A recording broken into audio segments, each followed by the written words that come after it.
Chapter 1. Ha. Ha. A tall, muscular man in a singlet suddenly got up from the bed, sweating profusely. He was panting heavily, and his eyes were filled with confusion. Who am I? Where am I? Am I really me? These questions kept flashing in his mind, as if the man was thinking about the most profound philosophical questions in the world. I'm Leon. That's right. I should have been killed by lightning when I jumped off the cliff. But why am I still alive? And who is this Yang Yi? Gradually, his eyes regained their clarity and sharpness. The memories that filled his mind just now almost made Leon, whose soul had transmigrated, explode. For a moment, he almost lost himself. However, after going through this terrifying period of fusion, Leon gradually understood the past of his predecessor and the general idea of this world. That's right, he had indeed transmigrated. When he was struck by lightning, his soul entered an extra-dimensional space. After an unknown period of time, he broke through the air again and fused with this man. Yes, fusion. The other party's soul did not dissipate, but completely fused with Leon. It even made Leon think that he was this man, but he had only accepted Leon's memory. But in the competition between the two soul imprints, the more determined Leon had the upper hand. The predecessor was scattered and blended into Leon's soul. Of course, Leon was not reborn, because this world was different from the Earth that Leon used to be on. After going through Yang Yi's memory, Leon found many differences. For example, this planet was called Blue Planet and not Earth. For example, although China's history still had the Tang, Song, Yuan, Ming, and Qing dynasties, but the way the dynasties changed was different. For example, in the past 200 years, China still had a humiliating history of the fall of the country and a slow recovery, but the corresponding historical figures had disappeared. Similarly, those familiar songs, movies, and so on had disappeared without a trace. The development of history was very similar, but the content was very different. This is a world that seems familiar, but is completely unfamiliar to me. Interesting. Leon gave such an evaluation. After sitting silently on the bed for a long time, Leon accepted this fact. He gently stood up and walked into the small bathroom barefooted. There was a mirror inside. What was reflected in the mirror was a robust face. Upon closer inspection, it was even a little handsome. He was not the kind of handsome Korean version of Appa, nor was he as handsome as Andy Lau or Nicholas Tse, who could make girls scream at first sight. Instead, he looked more like Zhang Zhen. His face was square, his skin was dark, but his eyebrows were sharp, his eyes were bright, and his nose was straight. He was serious in speech and manner, and his whole body exuded a cold and oppressive aura. Was it related to Leon being an assassin in his previous life? No, they had nothing to do with each other. Leon used to be able to hide his murderous aura perfectly after changing his appearance. He could pretend to be a big-bellied high-ranking official and a shy student. Leon didn't even need to do anything to make this face possess a tenacity that was difficult to accept. Perhaps in the 60s and 70s, he was still considered very popular. But in this era of chasing after pretty boys, he was afraid that girls would retreat 3 feet when they saw him. However, Leon couldn't help but choke up, and his eyes turned red. As a cold-blooded assassin in his previous life, he didn't get emotional easily. But at this moment, Leon couldn't help but feel emotional. His hands trembled as he touched his own face. It didn't matter if he was handsome or not. What was important was that he finally had his own face that he had always dreamed of. No longer the one who was covered in scars and didn't dare to go out without wearing a human skin mask. This emotion came and went quickly. Leon quickly controlled his own emotions. The corners of his mouth curled up slightly. Although the smile looked a little cold, he was indeed in a good mood. After reading Yang Yi's memories, Leon knew that this man's life wasn't considered magnificent. It was even a little sullen, but it was the ordinary life that Leon had always dreamed of in his previous life. Yang Yi was a retired soldier from the countryside. Moreover, he had practiced martial arts since he was young. No wonder his body was so strong. This made Leon very satisfied. Because even if it couldn't be compared to his previous life, but with this foundation it wouldn't be too easy to train again. Moreover, Leon secretly felt that this body had a very high talent for martial arts. Coupled with the internal cultivation techniques from his previous life, his future limit would probably be higher than his previous life. Of course, in this relatively peaceful world, Lion didn't need to fight and kill like in his previous life. Practicing martial arts could only be used as a form of self-defense. Going a little too far back to Yang Yi's past, his previous life started to serve when he was 16 years old, and served for more than 10 years. His military rank wasn't low, but because he saw injustice on the road, he had a conflict with a high-ranking officer's son. The stubborn Yang Yi violently beat up the other party. With Yang Yi's skills and without mercy, how could that foppish kid win? A few ribs were broken on the spot, and he vomited blood, and was sent to the hospital. This matter was very big. Under the struggle of many forces, Yang Yi still couldn't keep his military uniform, and was forced to retire. In a sense, this was a punishment that only allowed Yang Yi to retain his reputation. Yang Yi was actually a hothead. At that time, there were still superiors who valued him and wanted to help him. As long as he successfully transferred to civilian work, he could return to his hometown and become a section-level cadre. Even the deputy director of the Public Security Bureau was not impossible. However, Yang Yi was stubborn like a bull. After he was discharged, he didn't want to bother with anyone. He just packed up his things and walked more than 10 kilometers away from the military camp. He never looked back. There was no need to talk about the past. After he retired, Yang Yi did many jobs such as private chauffeur, nightclub security guard, bodyguard. However, because his personality was too upright, he couldn't tolerate even a little bit of sand in his eyes. He offended many people, and his life got worse. Now he was even reduced to an ordinary hotel security guard, living a life where he couldn't differentiate between day and night, and was bullied by others. That's a bit sad. Leon touched his chin and sighed as he shook his head.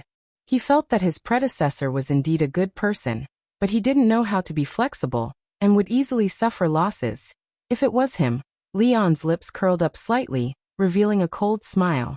Perhaps those people who had offended him had long been fed to the wolves in the wilderness.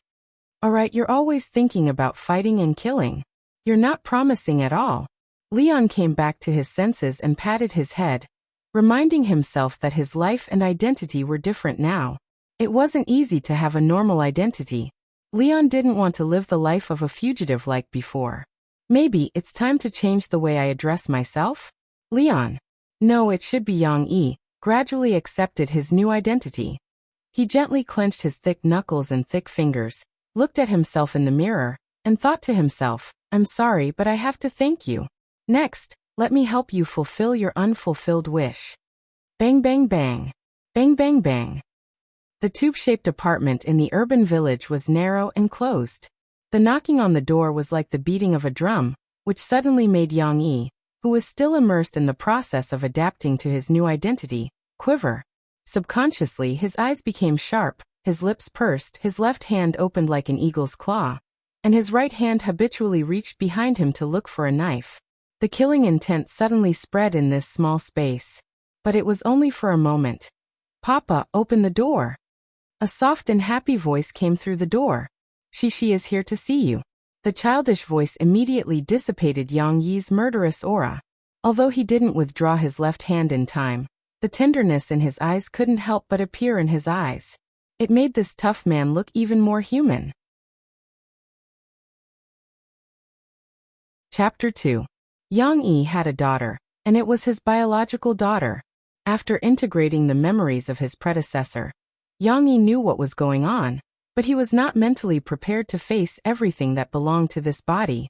What's more, the one outside the door was the original Yang Yi's most beloved daughter. Just now, when he heard his daughter's voice, his whole body emitted tenderness. It was the effect of the soul mark left by the original Yang Yi, and it could not be erased at all. However, even though he was a fearless cold-blooded killer in his previous life, Yang Yi was a little flustered at this moment. He did not know how to face it, and he was afraid that he would expose himself in front of his daughter. However, Shishi's expectant voice outside the door reached Yang Yi's ears, and the desire in his heart made him turn around and walk to the door even though he was afraid. The hard wooden door and the cold iron door were opened by Yang Yi, and a small face came into Yang Yi's sight. It was a face as delicate as a princess's in a fairy tale. She inherited her delicate eyebrows and small nose from her mother, and her big watery eyes and cherry lips that were as thin as cicada's wings. She had Yang Yi's shadow. Not only did she look like a carved jade, but she was also dressed up like a little princess by her mother. She was wearing a light pink lace dress, white stockings and black leather shoes, looking extra elegant and lovely. She was not as reserved as her mother. The little girl, who had not yet reached the age of 4, was in the lively age. When she saw her father, she jumped up happily and opened her slender little arms to ask for a hug. Yang Yi hurriedly bent down and picked up Shishi a little awkwardly. "Papa, Shishi missed you so much." The little girl giggled happily, hugged her father's neck, and asked coquettishly, "Papa, did you miss Shishi?" The little guy was soft as if he had no bones, and even had a milky fragrance. Hugging him was like hugging the happiness of the entire world. Yang Yi felt her dependence on him, and his heart, which was as cold as ice, couldn't help but soften. He blurted out, "Yes, of course." Perhaps he was still affected by the soul imprint of his predecessor, but Yang Yi had already fused with those memories. He knew that Shishi had not come for almost half a month, because her mother was very busy. Yang Yi missed his daughter so much that he almost turned into a love-gazing rock. Therefore his answer was not false at all. Shishi was very satisfied with her father's answer. The little girl giggled, leaned forward, and gave her father a sweet kiss as a reward from the princess. Yang Yi was stunned for a moment. He lowered his head and looked at the little girl with bright eyes in his arms. He couldn't help but feel proud in his heart. "This is my daughter Yang Yi." Whether it was the soul imprint of the original Yang Yi or not, the more Yang Yi looked at her, the more he liked her. The tenderness in his eyes completely covered the vigilance that had never disappeared in his previous life. After cuddling with Shishi for a while, Yang Yi finally had time to look at his sister-in-law, who was a little impatient next to him. "Murphy is not coming?" Yang Yi was a little disappointed, but he also secretly breathed a sigh of relief. Murphy was Shishi's mother, but she wasn't anyone to Yang Yi. She wasn't his ex-wife, she wasn't even his girlfriend. In fact, she was a superstar in the music industry. The story behind this was a long story. To put it simply, the marriage between Yang Yi and Murphy was a coincidence. However, just like that, Shishi was pregnant. Murphy didn't choose to have an abortion. Instead, she retired from the entertainment industry without warning and secretly gave birth to the child abroad. It wasn't until Shishi was 2 years old that Yang Yi, who accidentally came to Jiangqing to work, bumped into Murphy. Only then did he know that he was going to be a father. No matter what, Shishi needed a father.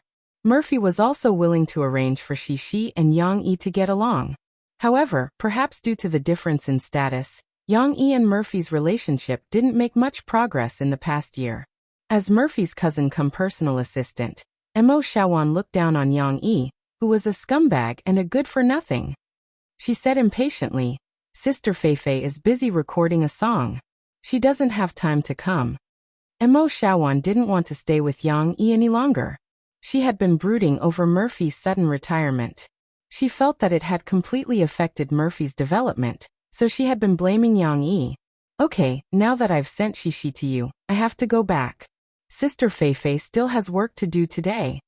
Mo Shawan snorted arrogantly. She placed Shishi's small school bag on top of the suitcase beside her. However, when she faced Shishi, her tone was much better. "Shishi, say goodbye to Auntie. Auntie will pick you up the day after tomorrow." Shishi was still in her father's arms. How could she be willing to get down? The little girl turned her head around happily and waved goodbye to Mo Shawan. Only then did Mo Shawan turn around and leave satisfied. However, Mo Shawan still didn't give Yang Yi any face. She had no intention of saying goodbye to Yang Yi. Creak, creak, creak. The old fan made an unpleasant sound when it shook its head. This further accentuated the awkwardness of this quiet period. Yes, after Mo Shawan left, Yang Yi faced the little girl alone at home. Suddenly he panicked. He didn't know what to do. Shishi sat on the bed. Her slender legs, wrapped in white tights, hung down and swung gently. The little girl blinked her big, watery eyes. She looked at her father walking back and forth in front of her, scratching his ears and cheeks. She didn't understand what was going on. In fact, Yang Yi was very nervous. He could talk and laugh with his target at a high-end cocktail party under his disguise, and he could also flirt with a prostitute in a vulgar place. However, when he faced his own daughter, the most innocent little girl in the world, Yang Yi was completely dumbfounded. He didn't know how to communicate with her. Moreover, he didn't know how to take care of a little girl. Shishi, do you still want to drink water? After holding it in for a while, Yang Yi turned his target to the cup on the bedside table. He used this trick 2 minutes ago. Shishi had just drunk a large cup of water and was already burping. When she heard her father's words, she pouted and waved her hand. No, Shishi doesn't want to drink water. I'm so full. Well, it seemed that it was going to be awkward again. Yang Yi was secretly anxious. Fortunately, Shishi opened her mouth. She remembered a lot of things she wanted to say to her father in the past half a month. He saw the little girl turned around and half knelt on the bed with her long legs. She took her school bag from the side and unzipped it. Papa, look. Cece happily took out a large sketchbook, opened it, and showed it to Yang Yi. This is what I drew. It took me a long time to draw it. On the sketchbook, it was a very rough colored pencil drawing. A round sun was drawn in the sky, and below it was a brown house. On the grass in front of the house, there were 3 little people who looked like matchsticks. Yang Yi, who was relieved, sat on the edge of the bed. Shishi immediately went into her father's arms like a puppy and found a comfortable position to lean on. She was afraid that her father would not understand. So she pointed to the little people and introduced them one by one. This is Shishi, this is Papa, and this is Mom. The 3 little people stood on the grass hand in hand. The youngest, Shishi, stood in the middle, holding her parents' hands. Yang Yi did not comment on the drawing, but the little girl leaned in his arms. He was a little flustered, but he was also very happy for some reason. Listening to Shishi's childish words, he felt very warm. Yang Yi seemed to be attached to this happy feeling in his heart. Perhaps, it was not bad to live like this. Chapter 3. Logically speaking, Shishi's drawing was still at the level of a child's doodling. However, in terms of artistic conception and composition, Shishi still had some talent. Young Rant's eyes lit up. After praising and encouraging the little girl, he suggested, Shishi, Daddy will teach you how to draw, okay? In his previous life, Yang Yi had learned zither, chess, calligraphy, and painting in the assassin training camp. He knew all kinds of skills, which were the basic skills of disguise. After all, the next mission of the poker assassin organization was the most difficult and arduous. Without any skills to hide in the crowd, Yang Yi would have been caught by the police countless times. Yang Yi didn't like drawing very much, and later became obsessed with music. In his free time, he liked to listen to music, watch movies, and spend some time in his carefully arranged safe house. As for drawing and other skills, after leaving the training camp, he didn't improve at all. However, it was still possible to fool Shishi. Of course, it wouldn't work if he just talked about it, so Yang Yi showed Shishi his skills at the beginning. Under the little girl's amazed gaze, Yang Yi held a black pencil and gently sketched. After a few strokes, a little girl with long hair appeared on the paper. It had the charm of a cartoon style in his previous life, and the little girl's facial contours, expression, and appearance were very similar to Shishi's. She was also wearing the lace gauze dress, long pantyhose, and small leather shoes that Shishi was wearing now. In addition, Yang Yi deliberately drew the little girl's head big, and her big eyes were very anime style. Her hair that reached the ground was like a waterfall falling down, and she was very cute. Shishi liked it so much that she couldn't take her eyes off it. She opened her small mouth and exclaimed in admiration, "Wow, Papa is so awesome." Hearing his daughter's praise, Yang Yi felt a sense of accomplishment in his heart. It was simply bursting. Even though Yang Yi had been careful not to speak too much for fear of exposing himself, he couldn't help but ask, "Shishi, can you tell who Dad is drawing?" Yang Yi used to be a soldier, so his voice was loud and clear. But when he was talking to his daughter, he was so gentle that he didn't seem like a tough guy at all. Not to mention Leon, who had always been cold and aloof in his previous life. Even he himself wouldn't dare to believe it. I know. It's Shishi. Shishi was bashful. She pointed at herself happily, but she also felt embarrassed. She giggled and threw herself into her father's arms, only revealing half of her bright eyes. For almost the entire afternoon, Yang Yi was teaching Shishi how to sketch. He also personally helped the little fellow fill in some of her simple paintings. Shishi was having a great time. Her bell-like laughter rang out one after another. Little did she know that her father was actually happier than she was.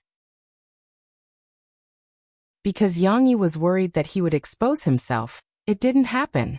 Perhaps Shishi would feel that the father in front of her was no longer the clumsy and dull father she used to know.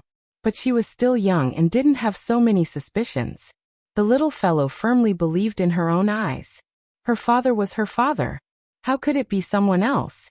In fact, Yang Yi in the past would have found it difficult to even appreciate Shishi's paintings, let alone draw. But Shishi didn't care why her father suddenly became so powerful. The little fellow was now almost a fanatic fan who worshipped her father. Happy times passed quickly. Unknowingly, the sun was setting in the west, and the street lights outside the window lit up with a faint halo. Shishi was tired from playing. A child's physique was not as good as an adult's. Under Yang Yi's coaxing, she fell into a deep sleep. Yang Yi carefully carried Shishi to the middle of the bed. He carefully placed a small pillow on her, and tucked her soft hair into a bun to prevent her from feeling uncomfortable. It was April, and the early spring was still chilly. Especially after the sun went down, the air was slightly chilly. Yang Yi went to the cupboard and searched for a while before he found a neither thin nor thick towel, and covered Shishi with it. Okay, the question now is, what should we eat tonight? Yang Yi gently closed the bedroom door and rubbed his chin as he pondered.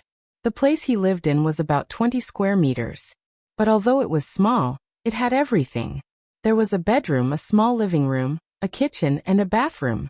Of course, every small space was very narrow, especially the kitchen. Other than a stove and a sink, the rest of the space in the kitchen could only fit a strong man like him. It couldn't accommodate anyone else. Even moving around was troublesome. His previous life was still better.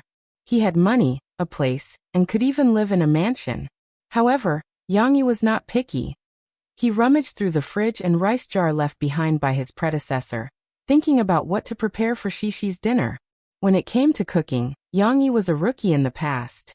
He only knew how to cook some white rice. The dishes that went with the rice were either pickled vegetables, olives, or vegetables that he boiled himself and ate with soy sauce. On one hand, it was because of his low income and lack of money. After having a child, Yang Yi saved up all his money and used it to buy everything Shishi wanted when he was with Shishi. It had to be said that Yang Yi's love for his daughter was definitely more than anything else in the world. Of course, on the other hand, Yang Yi did not have the cells to learn cooking in the past. But the current Yang Yi was different. In his previous life, he lived alone and was very well off. When it came to food, he would definitely not treat himself badly. Even if he personally cooked, whether it was Chinese food or Western food, he would be able to take it out. Of course, in his previous life, he could only admire himself. Now he could finally cook for his beloved little one. Yang Yi had to be more serious. However, Yang Yi quickly scratched his head. Even the cleverest housewife can't cook without rice. He smiled bitterly and shook his head. In the fridge, there were a few eggs and ham sausages. Then there was the cabbage that the previous Yang Yi ate for many years. There was still plenty of rice in the rice jar. However, it was obvious that with the rice, even if it was Yang Yi's cooking, it would be tasteless. Yang Yi could still make do with it, but he could not use this pig food to entertain his daughter. However, at this time, it was too late to buy groceries. Yang Yi rented a house in a remote area. It would take half an hour to walk to the nearest market. Yang Yi was not at ease leaving Shishi alone at home. So, what should he eat for dinner? Should he go out to a restaurant? But the hygiene of the small restaurants near the village in the city was worrying. Yang Yi finally looked at the instant noodles box in the corner. There was still half a box of instant noodles inside. This was the spiritual food of his previous life after he came back from the night shift. Sometimes, when he was tired and hungry, he did not have the leisure to wait for the rice to be cooked. He would make a bowl of hot instant noodles and eat it before going to sleep. Instant noodles are the food of loneliness. It is the best friend of those who cannot sleep. Looking at this half box of instant noodles, Yang Yi's memory of it emerged. He could not help but sigh. His heart was slightly sour. Yang Yi shook his head and threw this thought away. For tonight's dinner, he already had an idea.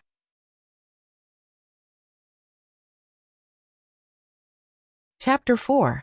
The houses in the urban village not only had poor sound insulation, but also had poor ventilation.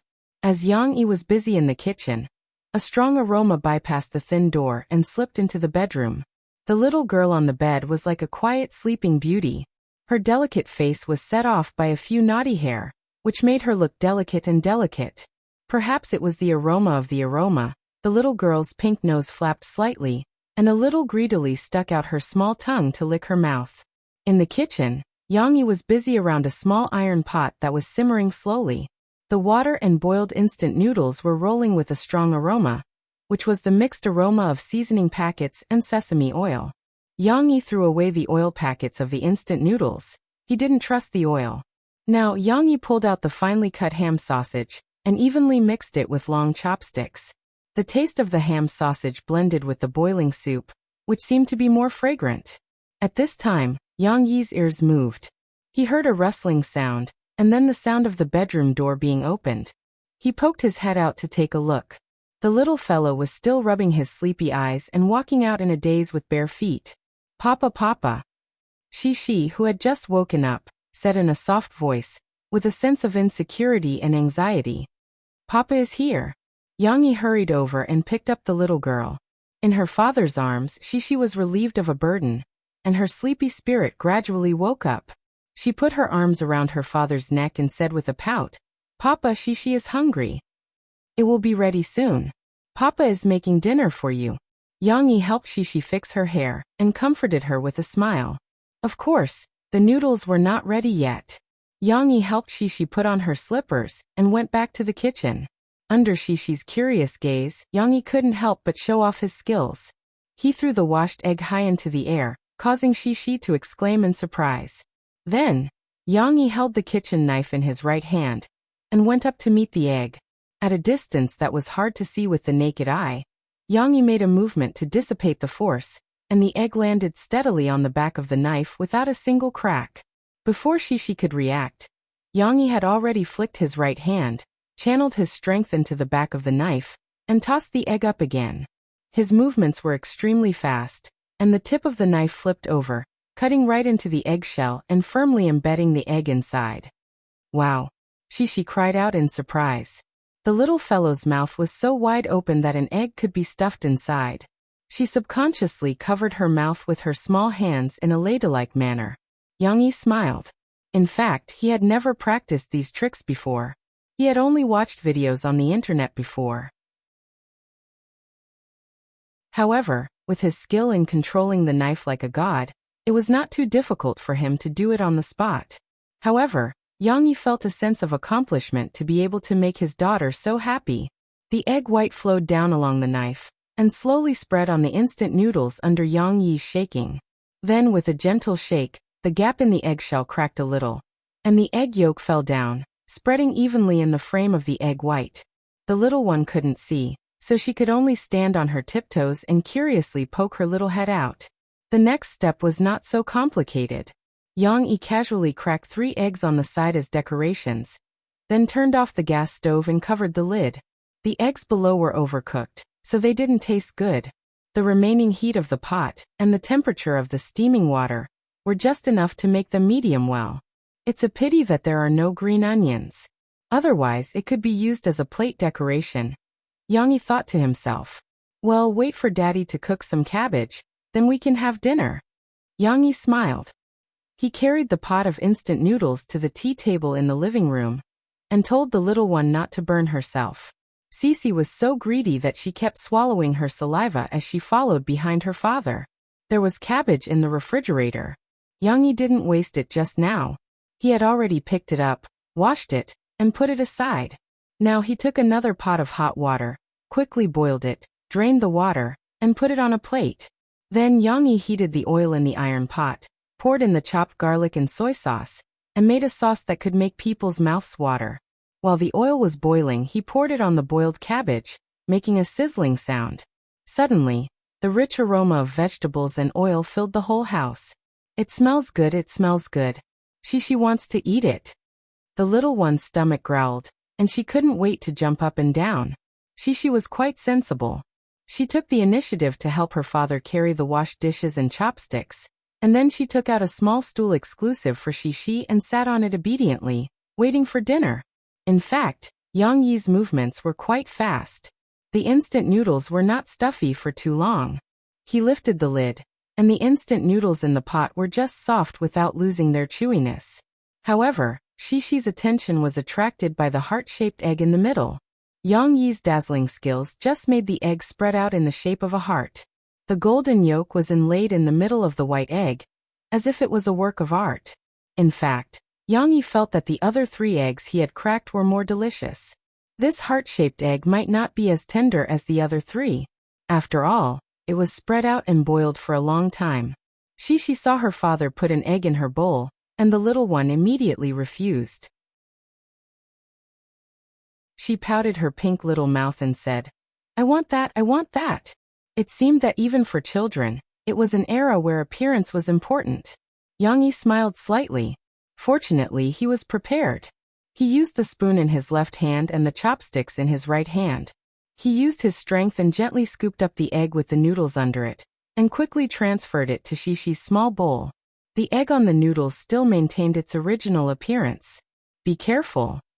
Shishi was very nervous. When she saw her father scooping the noodles back into the bowl, she was worried that he had broken something. No. Okay." Yang Yi smiled and pushed Shishi's bowl in front of her and handed over the chopsticks. "Let's start eating." Shishi had learned to eat alone.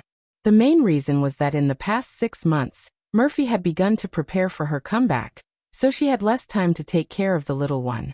She couldn't feed her 1 bite at a time. Sometimes Shishi even had to eat and play by herself in Murphy's recording studio. Now Shishi picked up the chopsticks, but she was a little hesitant. She gently tapped the egg on the noodles with her chopsticks. Smelling the aroma, she was drooling but reluctant to eat it. The little fellow raised her head and looked at her father hesitantly. "Papa, let's not eat it, okay? It's so cute." Yang Yi laughed. He picked up the egg at the bottom of the bowl and said with a smile, "Try this first." Shishi, who had been hungry for a long time, couldn't help but pick up the egg with difficulty and take a gentle bite. Sizzle. The half-solidified and half-liquid egg yolk overflowed from the corner of Shishi's mouth and dripped on her clothes. It was the first time that the little fellow had eaten it, so she was a little scared.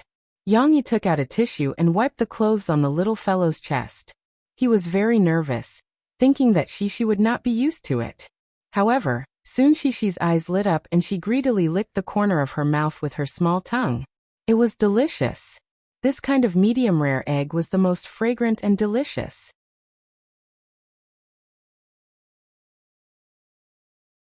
Chapter 5.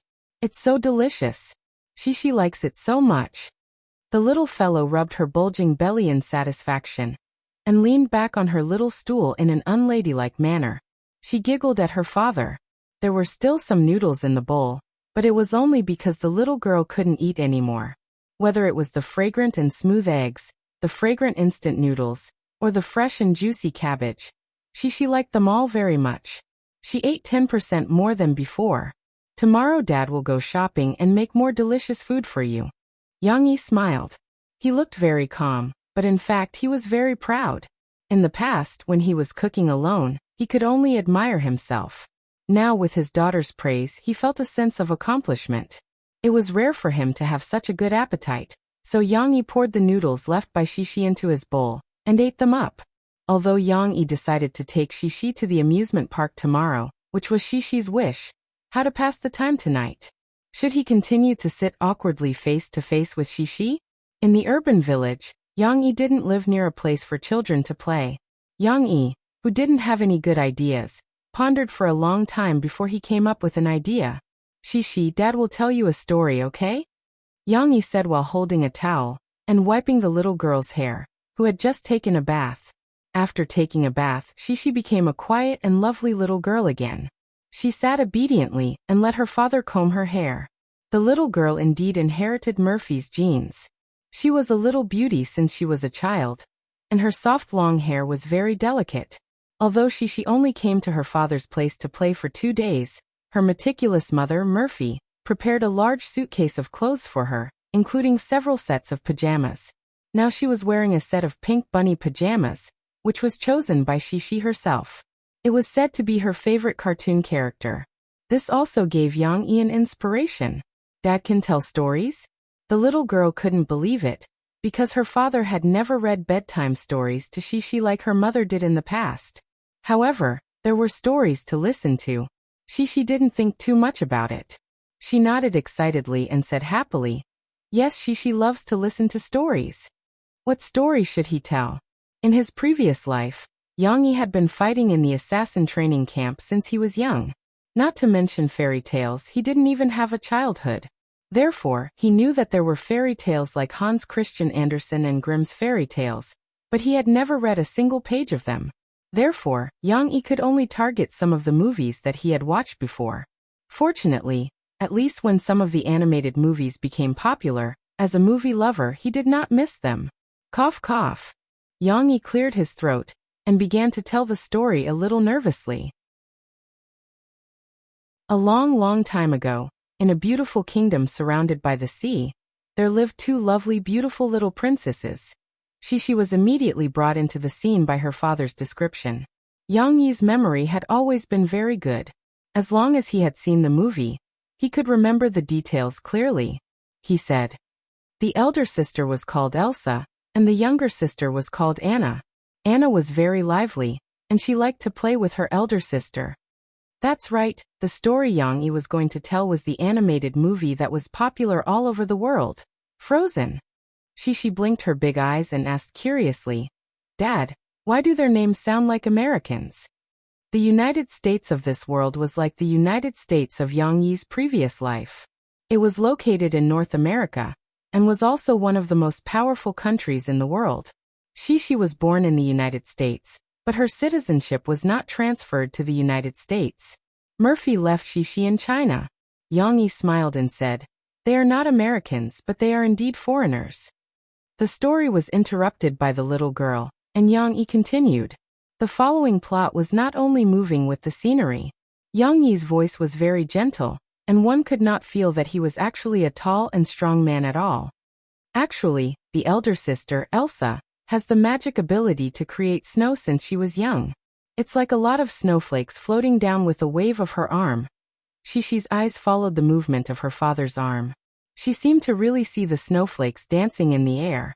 Her little face was very sincere and envious. Magic, it's so powerful. But it's not a good thing. Yang Yi continued. One night Anna couldn't sleep, so she came to wake her elder sister up and said that she wanted to see a snowman. Snowmen could be made?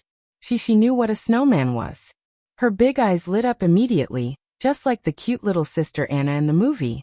Yang Yi described to Shishi the scene where Elsa took her younger sister to play in the snow in a big palace. With a magic spell, snowflakes would appear all over the sky, and a thick layer of snow would be created to build a snowman. Then they would take the snow baby to ice skate. Every scene was very dreamy and fascinating. Yang Yi, who was not an assassin in his previous life, was actually a literary youth. He was very good at describing. The story he told was no different from watching a movie. Shishi felt as if she could see the scenes. Of course, the little girl still said with some envy, "Shishi hasn't played in the snow yet. Mom didn't even let her." That's because playing in the snow is dangerous. Especially for Anna, who is about the same age as you. Yang Yi said gently as he gently tapped Shishi's little head. The story was progressing slowly. When Shishi heard that Anna was injured and unconscious, the little girl immediately grabbed her father's hand nervously.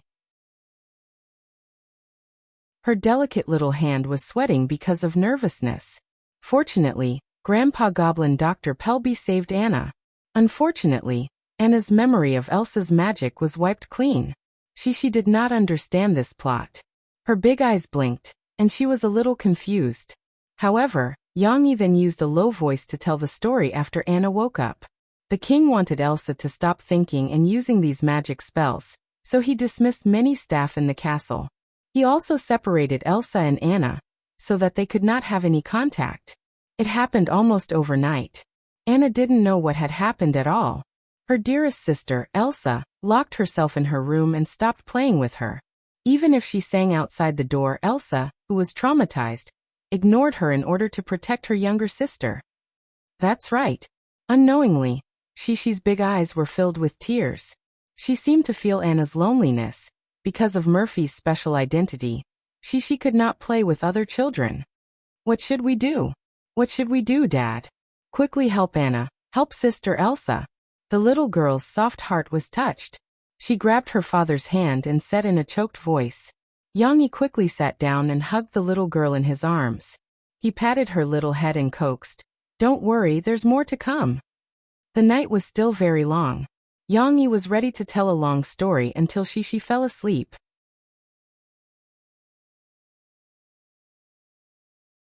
Chapter 6. I don't want to. Shishi's sobs were like the moonlight variation in the OTS song, The Legend of Qin, Full Moon Night, until dawn. It was full of sadness and stubbornness. Yang Yi stood awkwardly by the bed and scratched his head. The little girl wasn't crying because of the story of Frozen that her father told her last night. The story had a perfect ending. It was just that she didn't want to go to sleep, because she wanted to hear the story. After listening to it, she was so excited that she wriggled around in bed until midnight. Therefore, she couldn't get up in the morning. Yang Yi saw that he couldn't wake her up, so he let her sleep until late in the morning. Well, she was even more unwilling now. I want to play all day. Shishi had just woken up. Her morning grumpiness mixed with her obsession to play in the amusement park turned into an indescribable grievance. She could only cry. Yang Yi was really dumbfounded. Why was she crying? Whether in his previous life or this life, Yang Yi was a man of steel who didn't cry easily. He really couldn't understand why Shishi was crying. Was it because she didn't have enough time to play in the amusement park?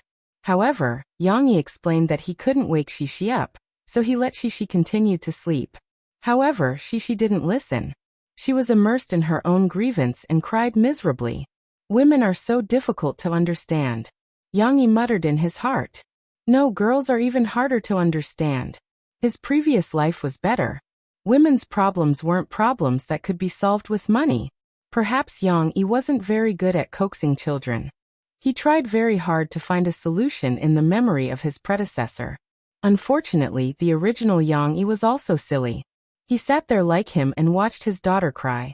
In the end, he was reprimanded by Murphy. Yang Yi still tried very hard to coax his daughter. He squatted down by the bed. Because he was too tall, half of his knee was on the ground. In this way, he could see Shishi at the same level as her. Don't cry. Dad promised you today that we can play as long as you want. Okay. Yang Yi coaxed softly. It seemed that the effect wasn't obvious. Shishi was still sobbing slowly. However, she didn't cry that much. She seemed to be getting better. The little girl let go of her hands that were rubbing her eyes and looked at her father with tears in her eyes. Her tear-stained face was very pitiful. She stretched out her little arms, sobbing, and said softly, "Hug." How could Yang Yi not agree? He hurriedly took the little fellow into his arms, stood up, and paced back and forth to coax him. Although the little girl's dad her teat. After she was picked up by her dad, she immediately hugged her dad's neck tightly. Then she sobbed on her dad's chest. She was still sobbing. Shishi had stopped crying. It was just that she was still sobbing. Okay. Don't cry. It's all Dad's fault. Yang Yi's steel-like heart was almost melted by his daughter's crying. He gently patted Shishi's back and said softly. Hearing the sobbing sound on his left chest gradually stop, Yang Yi knew that he had finally coaxed her. It wasn't easy. Yang Yi, who was good at learning, thought quickly. Could it be that it's not important what I coax, but how I coax her? Yang Yi remembered reading an article before. It said that a woman didn't need you to find a solution for her. Most of the time, she just needed a hug that she could rely on. At that time, Killer Leon, who didn't know what love was, scoffed at it. Now, it seemed that the analysis of the article was very reasonable. Yang Yi felt that his parenting experience bar had increased by a lot. Jiangcheng, an ancient city in the south of Jiangsu and Zhejiang, had been named one of the world's top 100 livable cities by foreign publications. This honor was not only due to its geographical environment and long history, but also because of the huge investment in municipal projects. The renovation of historical sites, the maintenance of natural scenic spots, and the planning of urban greening, Jiangcheng's investment could be said to be unmatched by any other major city in the country. Out of the village, the straight Jiangnan North Road was full of leaves and fragrant camphor trees. At a glance, it was full of greenery. On the sidewalk, there were even more flowers. White lush orchids and purple irises complemented each other, forming a beautiful spring scenery in Jiangcheng. Of course, the most beautiful one was Xixi, who was singing and dancing happily in front of the flowers. The little girl was wearing a beautiful flower-like dress, like a flower fairy. She ran in front of them, skipping and singing the song that her father had taught her when he was telling her a story yesterday. Let _it go. Let it go. Can't hold it back any more. Although she was only singing the line that she remembered, the little fellow sang it with perfect articulation and a sweet voice like an oriole's, attracting the admiring gazes of passers-by on the side of the road. Murphy had lived abroad with her parents when she was young. In addition, in order to avoid the pursuit of the media, she had stayed in the United States for nearly 2 years after giving birth to Xixi. Therefore, she insisted on maintaining a bilingual education for Xixi. This was also why Xixi could learn these 2 lyrics so quickly. However, this issue had once caused a huge conflict between Murphy and Yang Yi. In the past, Yang Yi was an out-and-out patriot, and even a little angry. He felt that China's culture was broad and profound. Xixi didn't even learn the things of her ancestors, and even spoke a foreign language that he didn't understand. This kind of education was something that Yang Yi hated deeply. Murphy wanted to explain to Yang Yi, but later found that this guy couldn't communicate at all. The rift between them was left on the first day of their reunion. Of course, the current Yang Yi didn't have that stubborn problem at all. In his previous life, he was proficient in 8 languages. Now, teaching Xixi to sing English songs didn't have any burden at all. Cece, wait a minute, drink some water. Yang Yi stopped the little girl who was a little happy without Murphy's discipline. He took out a children's water bottle from the school bag hanging on his shoulder, unscrewed the lid and handed it to Xixi. Xixi was very obedient and drank the water in big mouthfuls. Yang Yi squatted down, took out a small towel, and wiped the sweat on Xixi's face. In his slightly cold eyes, Xixi's pretty face was reflected. The little girl was drinking water while blinking her big eyes and looking at her father. This scene was actually so heartwarming. There's no need to walk, we can take a taxi there. The bus stop was still a long way away. Yang Yi silently counted the money in his pocket and said to Xixi.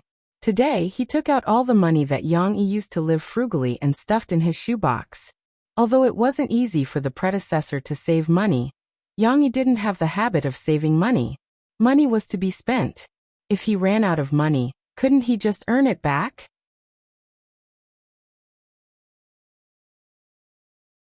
Chapter 7. The amusement park in Jiangcheng City was located in the Dongqing district, which was not far from where Yang Yi lived. Thus, they arrived quickly by taxi. As soon as they arrived at the entrance, while Yang Yi was still buying tickets, the little girl was already looking at the high Ferris wheel and shouting excitedly, "Papa, I want to sit on the Ferris wheel. Papa, take me to the Ferris wheel." Perhaps he was affected by the little girl's emotions. Yang Yi's slightly gloomy state of mind gradually became sunny. He laughed and picked up the little girl. With a gentle push, Xixi sat on her father's neck. This was the first time Xixi felt the feeling of riding on the clouds. The little girl screamed unreservedly, then giggled even more happily. There were many children at the entrance of the park. This amusement park was probably the most attractive place for children in Jiangcheng City, besides the zoo. Yang Yi, who was tall and strong, and the little princess Xixi, who was smiling sweetly on his neck, were still very conspicuous in the crowd. They immediately attracted everyone's attention.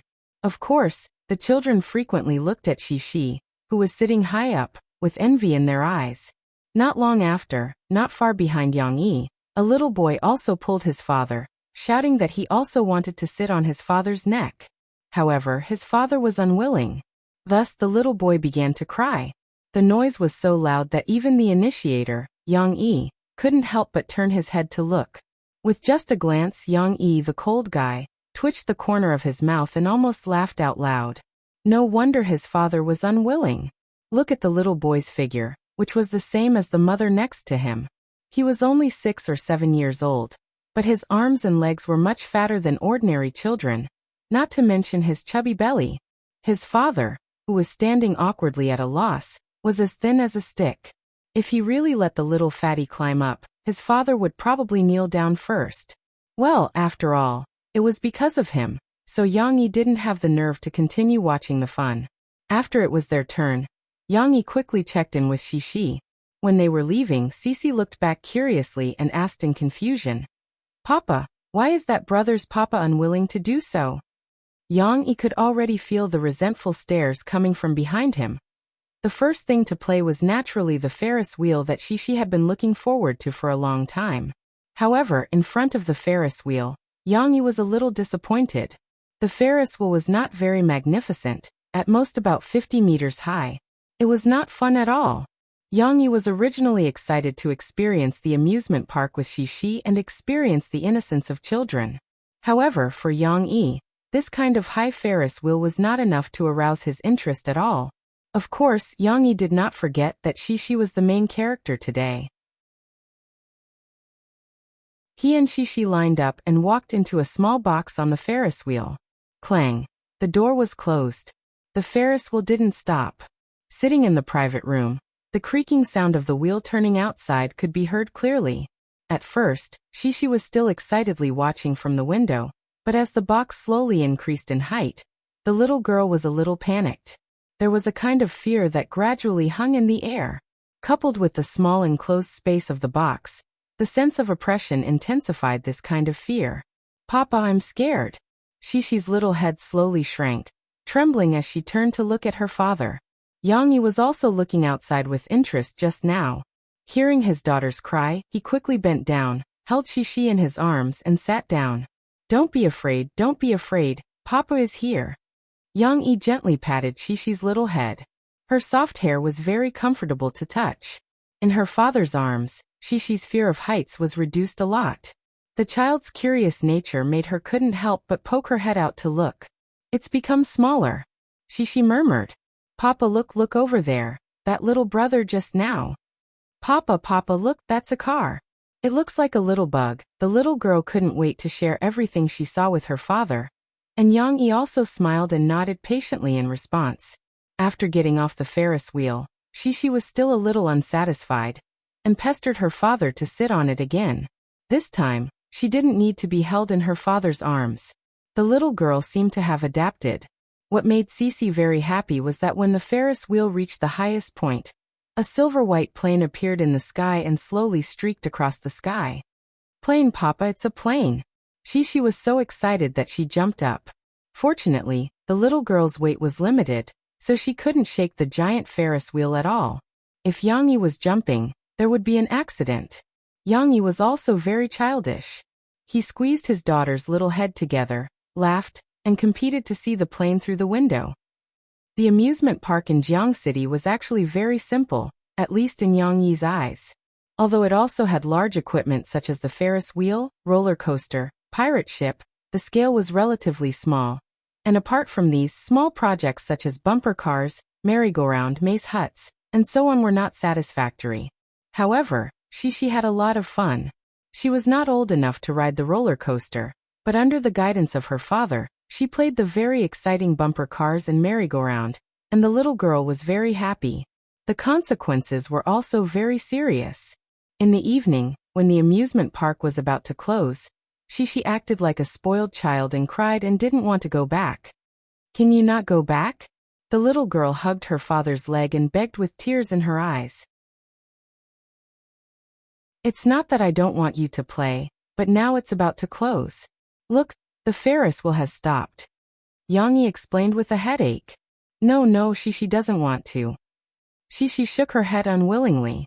In fact, this scene didn't only happen to Yang Yi and Shishi. At the gate of the amusement park, the children who were unwilling to leave lined up. It wasn't only Shishi who was crying, but there were also people who were crying even more miserably than her.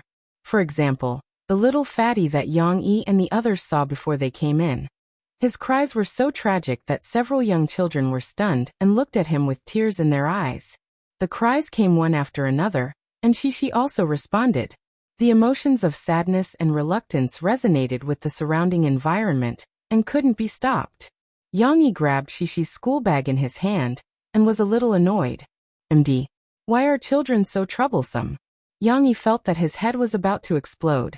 He really felt that taking care of children was more troublesome than cracking the powerful security system to kill a politician in the past. This was King unreasonable, alright? It was obvious that the amusement park was about to close. Why were you crying with your father? Could crying make the amusement park reopen? In the past, Yang Yi was afraid of trouble, so he was afraid that he would directly pack up and leave, waving his sleeves and not leaving a cloud behind. But now he held back his temper, because the little girl's delicate little hand was grabbing his trouser leg. That helpless and pitiful look made Yang Yi's temper suddenly vanish. Forget it, I'm afraid I'll have to deal with such a clingy little girl in my life. Yang Yi smiled bitterly in his heart and squatted down.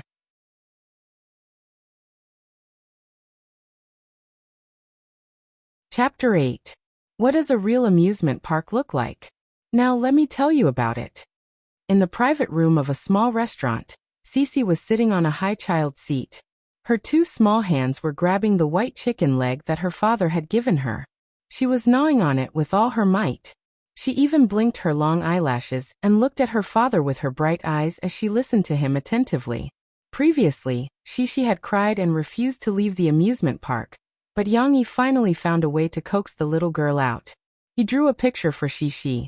Do you want to know what the best amusement park in the world looks like? So, Shishi was brought out of the amusement park by her father with a strong sense of curiosity. It was already evening. Yang Yi found a small restaurant outside called Cantonese Cuisine King's Mansion. While eating dinner with Shishi, he described the so-called best amusement park. That amusement park should be as big as a small town. Yang Yi saw that Shishi found it difficult to understand the concept of a small town. He changed his words and said, "What if I bring Shishi into play for 2 days and 2 nights, and we can't finish all the attractions?" Shishi's eyes lit up. 2 days and 2 nights? How fun would that be?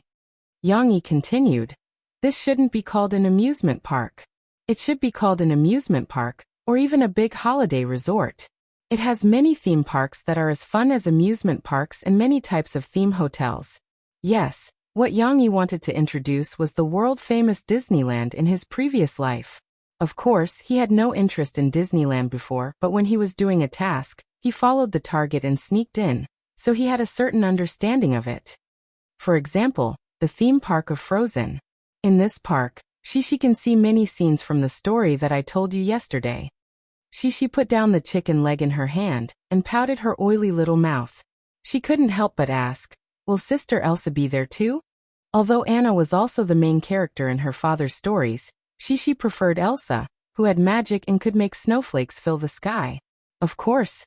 Yang Yi smiled and said, "Aisha is in her ice castle." Wow. Ice snow castle. Cece's big eyes were overflowing with light, full of longing. Yang Yi continued, "The Frozen theme park is just one of them. There are many other interesting theme parks, such as Two Big Round Ears, the smart and cute Mickey Mouse, the good-tempered Donald Duck in a sailor suit, and so on. There are many cartoon characters combined to form all kinds of theme parks." Although Shishi had never heard of this before, the little girl was somewhat confused and felt that it was awesome. Her face was full of envy. There's also a small train that runs through the park, humming. You can see a lot of interesting scenes. Yang Yi smiled. Some parks have the sea, ships, and pirates. Some parks have mountains, active volcanoes that can spew fire. The little girl was completely interested in her father. She was so excited that she twisted her little butt and couldn't sit still. "Papa, take Shishi to play, okay?" The little girl said coquettishly. "Okay. Wait. This. Yang Yi suddenly realized that he seemed to have dug a hole for himself by describing Disneyland to Shishi. In this life, the original Yang Yi had traveled extensively after retiring. He had stayed in many big cities. However, in his memory, there was no amusement park as large and as interesting as Disneyland. The largest amusement park in the country was in Harbor City, but it was just an upgraded and luxurious version of the amusement park in Jiang City. The attractions were almost the same. This is just Papa's idea. There is no such amusement park in the world now. Yang Yi confessed to Shishi honestly. The excited little girl was stunned. After a while, a disappointed expression appeared on Shishi's little face. The little girl pursed her lips. Although she didn't cry, her mood suddenly became low. Yang Yi looked very sad. Shishi's disappointed look made him feel depressed. He didn't know why, but he didn't want Shishi to be disappointed in him, no matter what. Papa should be his daughter's hope and Santa Claus. He should satisfy everything she wanted. How could he let his daughter down? Yang Yi couldn't help but reach out and hold Shishi in his arms. He patted her back gently. The oil on the little girl's claws was smeared on his clothes. Yang Yi was actually a little uncomfortable. He was a Virgo in his previous life, and he had the last stage of obsessive-compulsive disorder. But for Shishi, he resisted his inner entanglement. Not only did he tolerate the little girl making a mess in the house, but he also waited until Shishi fell asleep to clean up. Now he even allowed the little girl to dirty his clothes. There was no other way. How could a father take care of a child and still be clean? Papa, Shishi wants to play. Shishi pouted and said with grievance. Hearing this, Yang Yi impulsively patted his chest and said, Shishi, don't worry. Papa will build you an amusement park in the future, the best amusement park in the world. Perhaps a woman with a little experience would scoff at such a promise and think that Yang Yi was bragging. However, Shishi, who was a few months away from 4 years old, was still very naive. She looked at her father in surprise and asked, Really? Yang Yi was not joking. He nodded seriously and said, Really, Papa must build an amusement park for Shishi. Is there a park for Sister Aisha? Shishi looked at her father's eyes and asked a little nervously. Of course. Yang Yi smiled and said, Shishi has everything that she likes. The little girl's cloudy mood suddenly turned sunny. Her watery eyes curved into crescent moons as she smiled happily. Papa, pinky promise. Shishi stretched out her little finger and said sweetly, You can't lie. Yang Yi could not help but laugh. He stretched out his right little finger with great interest and hooked it with his daughter's slender little finger. Pinky promise, don't change your mind for 100 years. Shishi said very sincerely. Yang Yi smiled faintly. Looking at his daughter who continued to happily gnaw on the chicken leg, there was a voice in his heart that warned him. Don't forget. In the future, you have to build an amusement park for Shishi. A Disney-level park. This was a promise for his daughter. It must be completed. Then again, it seemed that this goal was a bit difficult to achieve. How much money would it take to build a Disneyland from scratch? Take the most recent example. Yang Yi's previous life's Shanghai Disneyland was said to have cost more than 34 billion yuan. Of course, every inch of land in Shanghai was worth gold. Naturally, it couldn't be compared to that. However, even if the burden of land was removed, Yang Yi wanted to build a Disneyland for his daughter. The investment was no less than 10 billion yuan. Even if he could invest with the government or other partners, the dream of building a Disneyland was still a fantasy. Besides, without the successful example of Yang Yi's previous life's Disneyland, who would be willing to invest in Yang Yi? However, Yang Yi was not a person who would give up easily. Moreover, he had experienced rebirth and time travel. Yang Yi did not think that there was anything that he could not do. Wasn't it just a few billion yuan? Now he would set a small goal and earn 100 million yuan from him. Don't worry, a literary life is not a life of money. There will be descriptions of making money and business, but there are very few. Remember, Yang Yi is the big boss behind the scenes.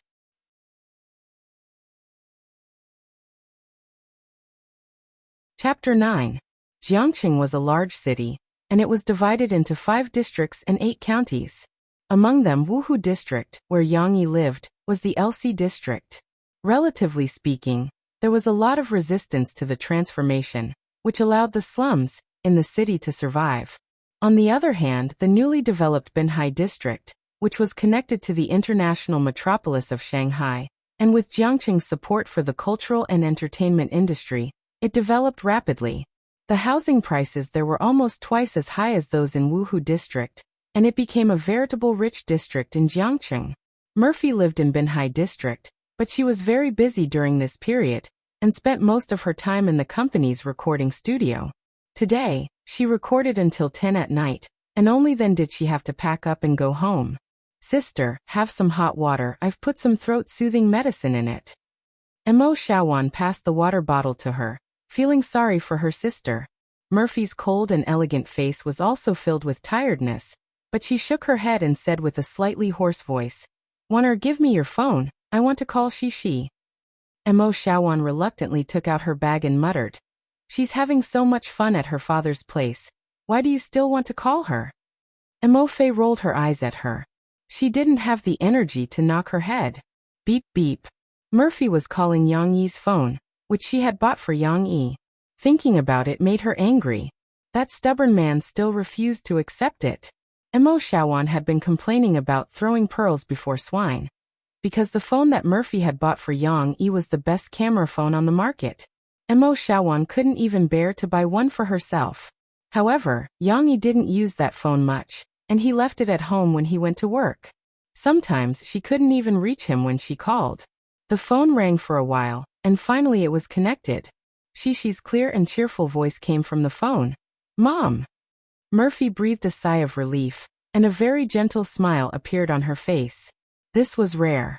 Murphy used to be called the Ice Queen, because her appearance was very cold, and her emotions were hidden in her heart. Even her fans thought that her smile was rare. "Shishi, why aren't you sleeping?" Murphy asked softly. "I just came back from the amusement park with Papa, and then Shishi took a bath, and Papa is taking a bath," she like a spy reported. "Really? Amusement park?" Mo Fei was stunned for a moment. She frowned slightly and said, "Did your Papa take you to the amusement park today?"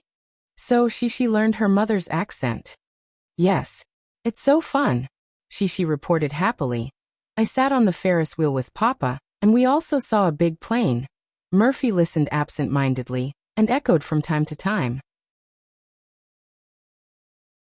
She didn't have any opinions about Yang Yi taking Shishi to the amusement park, but she was entangled in a problem.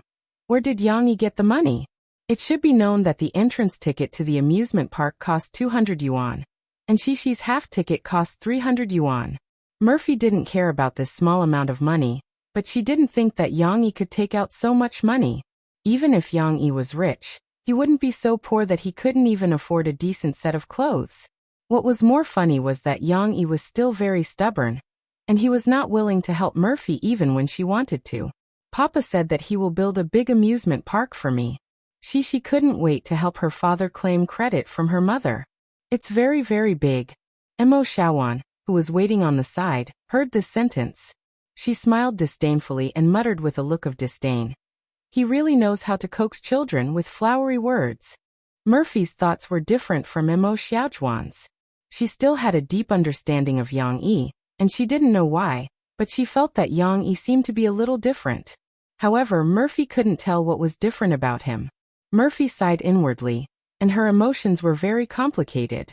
She shook her head and came back to her senses, and said to Shishi, "Then, did Shishi have fun with Papa today?" "Of course." Shishi thought of something, pouted, and said unhappily, But Shishi woke up too late today, and I haven't had enough fun yet." Murphy pretended to be very disappointed and asked, "Doesn't Shishi miss Mom? Mama is unhappy." Cece giggled and said cutely, "I miss Mama too. It would be even better if Mama could wake up with me." These words made Murphy's heart feel warm. This little girl seemed to be quite sensible. Maybe it was because children from single-parent families matured early? At this moment, Yang Yi came out of the shower. He took a towel to wipe the water droplets on his head, and asked from afar, "Shishi, who are you talking to?" "I'm talking to Mom on the phone." Shishi stood on the bed barefooted, raised the phone with her two small hands, and responded loudly, "Papa, do you want to talk to Mom?" Yang Yi frowned, and couldn't help but feel a little flustered. He didn't know how to face Murphy. This seemed to be because of his own worries, and also because of the influence of the original Yang Yi's soul imprint. In the original Yang Yi's memory, his feelings for Murphy were very complicated. On one hand, he cared a lot about Murphy, because Murphy was the only woman he had slept with, and moreover, Murphy was the mother of his daughter. On the other hand, Yang Yi rejected Murphy from the bottom of his heart. He felt that there was a great disparity between the two of them, and that they were not a good match. Moreover, Yang Yi himself thought that Murphy was prejudiced against him and looked down on him. These complicated feelings also affected Yang Yi's judgment to a certain extent. He had never seen Murphy, and there was already a grudge between them. Forget it. Dad still has to wash the clothes. You two continue to talk, Yang Yi said to Shishi. In fact, because the room was narrow, Yang Yi's voice also faintly reached Murphy's ears through the phone. Logically speaking, Murphy also didn't want to talk to Yang Yi, okay? The two of them were like fire and water in the past. She was just wondering if she should comply with Shishi's request and say a few words to Yang Yi. In the end, Yang Yi rejected it first. I didn't say no, so why did he reject it? Murphy was almost angered by Yang Yi. Okay, Dad is very busy. Mom, don't be angry. Shishi's soft voice came over, and Murphy's anger dissipated by more than half. She shook her head with a slight wry smile, left Yang Yi behind, and continued to chat with her daughter. Shishi was like a lark, chattering to Murphy about the day's experience. She also told her mother that Dad would tell her a lot of good stories. This bit of information made Murphy's heart feel even more strange. Was this still the dull and clumsy Yang Yi from before? On the way back in the nanny van. Sister. Mo Shaowan called several times before Murphy came back to her senses. Murphy shifted her gaze from the window. Sister, why are you in a daze? Mo Shaowan complained. I'm going over tomorrow's schedule with you. Murphy acted as if she didn't hear Mo Xiaojuan's complaint. She suddenly made a decision. Shaowan, help me postpone the meeting with Teacher Lu tomorrow afternoon for the time being. Mo Shaowan was dumbfounded. She asked in confusion. Why? It's not easy to make an appointment with Teacher Lu. Murphy said firmly. No reason, I'm going to pick up Shishi.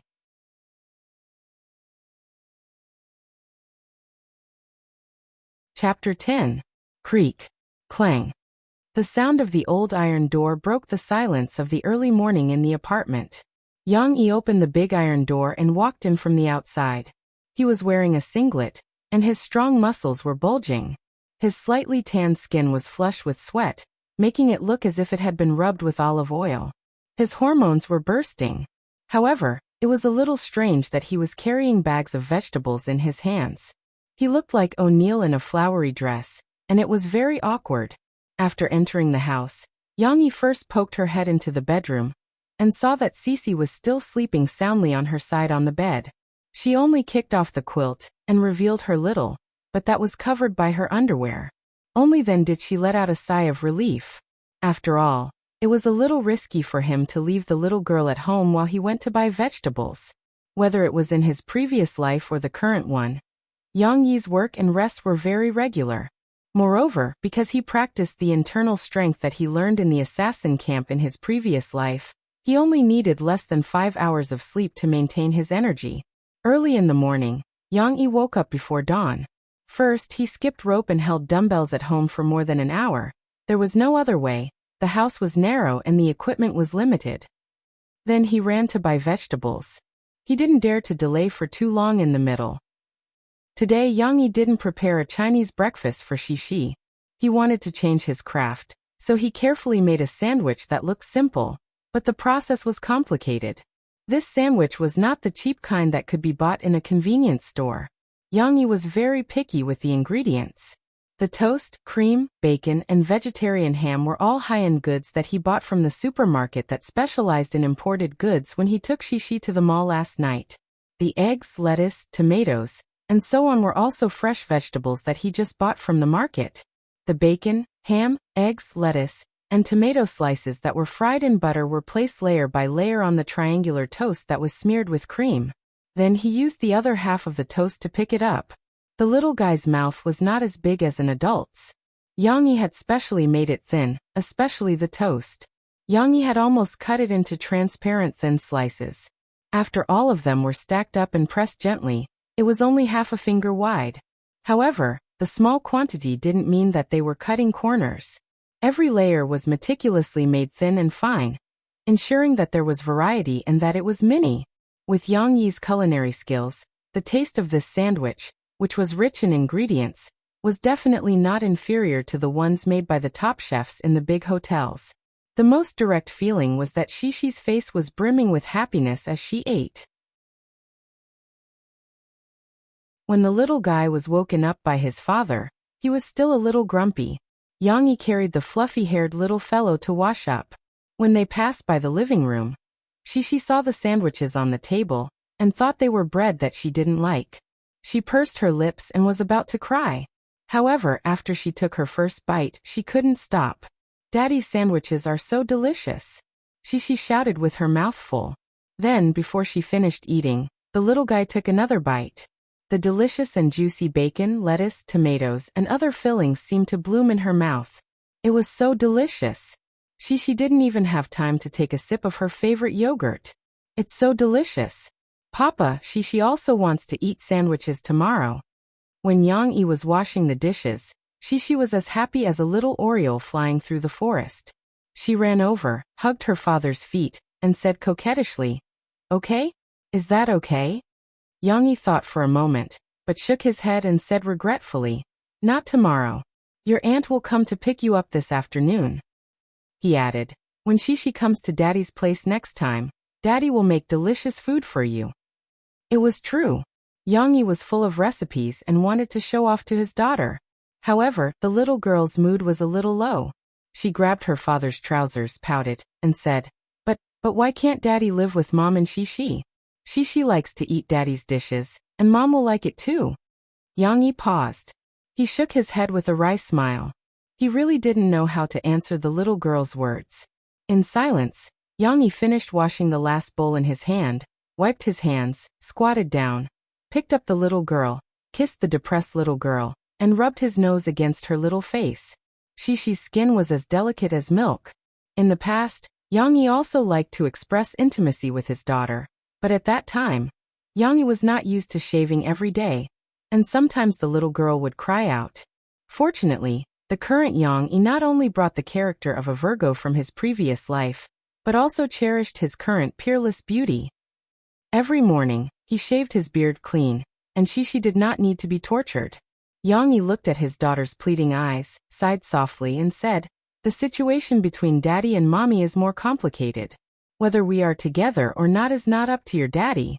Of course, your mommy also has her difficulties." Of course, this was just to comfort Xishi. In fact, Yang Yi was not optimistic about his relationship with Murphy. Although he was no longer the inferior and stubborn Yang Yi, would Murphy's opinion of him change? Or from another point of view, could he accept Murphy? What kind of people were the people in the entertainment circle? Yang Yi knew a lot of inside stories in his previous life. Moreover, in the entertainment circle, there were joys and sorrows and cuckoldry. These kinds of things were not rare. Yang Yi might be very interested in music, but what he liked was classical music. He liked songs with meaningful lyrics, and he wasn't a singer who liked to sing. Xishi was quite well behaved. She reached out and hooked her father's neck, kissed him, and comforted him in turn. "Papa, don't be sad.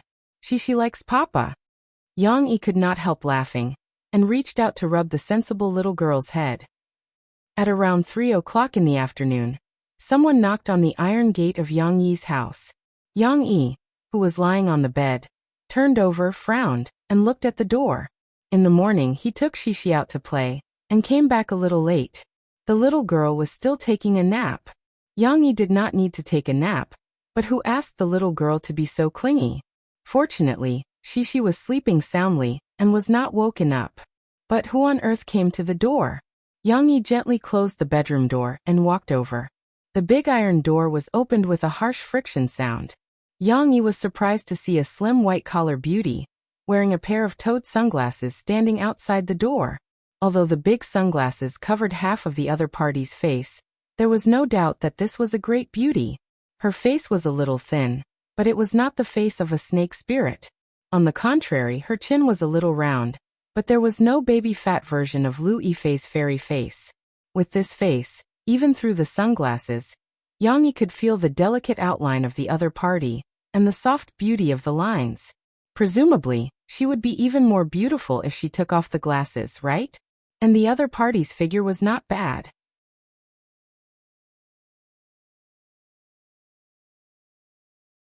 Chapter 11. It had to be said that in this life, Yang Yi was really a decent man. In the fused memories, Yang Yi could see that his predecessor had been single for so many years. The ill-fated relationship with Mo Fei was another matter.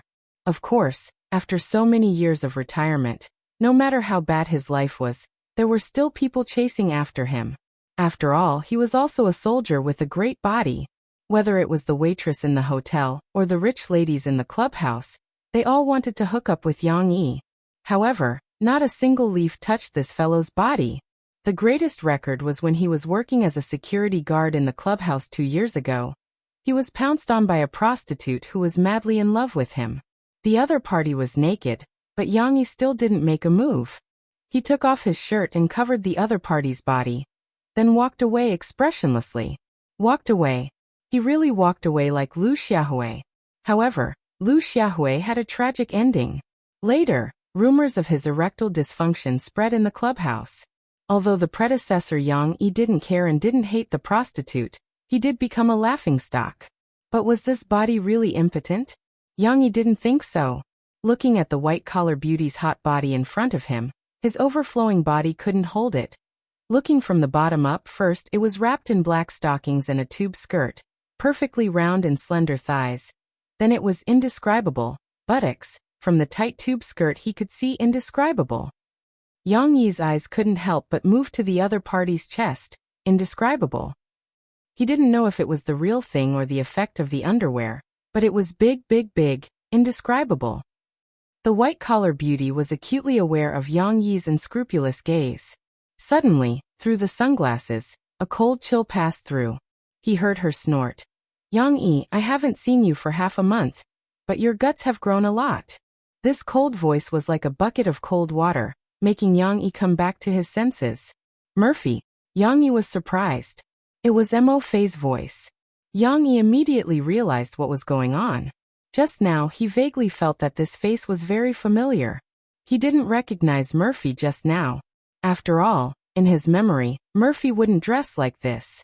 Before Murphy retired from the music industry, with the nickname, Ice Queen of Songs, she dressed very conservatively. Moreover, at that time, she hadn't given birth yet, and her body wasn't so hot. Later, when she met with Yang Yi, every time she brought her daughter to Yang Yi's house, she would be dressed in a trench coat and a scarf, tightly. She was afraid of being photographed by reporters. She had never dressed so provocatively before, okay? Wearing this white-collar suit, there was always a sense of shame like cosplay, okay? Seeing Yang Yi's dumbfounded expression, Murphy actually felt a little proud in her heart. You look down on me, and you don't want to talk to me on the phone. Perhaps it was a coincidence, but when Murphy got out of the car, she left her trench coat in the car, and valiantly stretched out her hand, indescribable, then clattered upstairs in her high heels. Of course, Murphy always hid her emotions very well. After taking off her sunglasses, Yang Yi saw her cold eyes, as if she was 1,000 miles away. Yang Yi frowned, hesitated, and said, "Why are you here?" Then Yang Yi felt that his words were a little too harsh, so he added, "Didn't Mo Xiaowan come to pick up Shishi? And it's so early." However, it was already too late. Murphy didn't hear the rest of the words, but Yang Yi's words made her explode. "What do you mean, why am I here?" Murphy fiercely cut Yang Yi with her eyes. "Can't I come to pick up my daughter?" Yang Yi, however, was a little annoyed by her words. Maybe it was because he couldn't bear to part with Shishi, or maybe it was because of the influence of his predecessor's soul imprint, but his expression turned cold, and he said stiffly, "It's not time yet, right? Didn't we agree that Shishi would only go back at night?" It was a familiar voice, a familiar temper. Murphy's frown loosened slightly. However, This didn't mean that Murphy liked Yang Yi's temper. Hearing Yang Yi's words, Murphy's heart was filled with anger. Ah. What's wrong? Do you dislike seeing me or what? Murphy asked in a bad mood. The sound insulation of the apartment was really bad. Murphy and Yang Yi's quarrel echoed in the stairwell. And there were already a few people who opened the door and stuck their heads out to take a look. Luckily, the lighting in the stairwell wasn't good, and those people who were watching the show didn't see Murphy's face clearly, or else it would be big news. Murphy heard the noise, and her face flushed red. She glared at Yang Yi, who was still blocking the door, and said angrily, "Are you going to let me keep talking to you at the door?" Yang Yi scratched his head, and hurriedly moved aside to let Murphy in. This was his negligence. Although he was very unhappy with Murphy's cold appearance and aggressive tone, he wasn't that petty. Murphy walked past Yang Yi, and the two of them couldn't avoid the friction between their bodies. Yang Yi's nose was sharp enough to smell the fragrance from Murphy's hair, but the most sensitive thing was that when they walked past each other, Murphy and Yang Yi's thigh muscles rubbed against each other. That amazing elasticity made Yang Yi unable to control himself. Indescribable. Murphy didn't notice at first, and she walked in by herself as if she was very familiar with the place. She found a chair and sat down. Her skirt was pressed down, and her legs were slightly tilted to the side. Her posture was very elegant. However, Yang Yi didn't follow her in. After a while, he looked embarrassed as he bent down and stuck his butt out, and walked in close to the wall. Murphy's cold eyes flashed with a trace of astonishment, and then she understood. Her face flushed red, and she spat at Yang Yi in her heart. Yang Yi finally sat down. He raised his head and looked at Murphy. Seeing that she was acting as if nothing had happened, as if she didn't notice, he breathed a sigh of relief. Damn, when did I become so innocent? Yang Yi was a little disappointed at his own performance. Logically speaking, Yang Yi wasn't a good boy when it came to the relationship between men and women in his previous life. He had experienced it before. Why did he behave so unbearably in front of Murphy? These questions weren't tangled up for the time being. After the two of them sat facing each other, they were silent, and couldn't find a topic to talk about. The atmosphere was awkward. Mo Fei, such an iceberg beauty, was almost forced by this strange atmosphere to the point where she could no longer maintain this cold posture. Big blockhead. Murphy was also helpless. She was about to be angered to death by Yang Yi. Her heart was a little sad. You don't welcome me? She felt that Yang Yi was not only a blockhead, but he might also hate her. Otherwise, why would Yang Yi be so obedient to Shishi every time, but be so cold and heartless to her? Obviously, Murphy didn't realize that there was a problem with her. Her height was cold, and she wasn't worse than Yang Yi. But Murphy wasn't good with words, and the two of them couldn't continue the conversation. They stared at each other for a while, until Murphy couldn't help but stand up. I'll go take a look at Shishi, Murphy said angrily. Yang Yi frowned slightly. He didn't know why Murphy always spoke as if she had eaten gunpowder, but he didn't care too much. He nodded and walked in front to open the door for Murphy. After Yang Yi moved aside, Murphy saw Shishi, who was sleeping on the bed. Seeing her daughter, the ice beauty's eyes softened. The little girl liked to kick the blanket. Yang Yi only went out for a while, and the little blanket was kicked to her feet. When Murphy saw this, she thought that Yang Yi neglected to take care of her. She angrily glared at Yang Yi, walked over, and covered Shishi with the blanket. Maybe it was because she had enough sleep. Murphy moved a little, and Shishi opened her eyes in a daze. Mom. The little girl's voice was also hazy. She tenderly stretched out her hands, wanting her mother to hug her. Murphy also missed her daughter very much. She sat on the bed, hugged the little girl in her arms, and the mother and daughter started to talk. Yang Yi leaned on the door frame, somewhat silent. Although this scene was very warm and beautiful, it was very much like the home that Yang Yi dreamed of in his previous life. But he still understood that this was not a home. Murphy was here, and she would still leave, and she would take Shishi with her. Yang Yi's heart was filled with reluctance. Shishi was the first person he saw in this strange world, and also his closest relative who was related to him by blood. In these 2 days, Yang Yi had already gotten used to the little girl's existence, and indulged in the happiness brought by family. If Shishi left with her mother, he was afraid that he would return to that endless loneliness.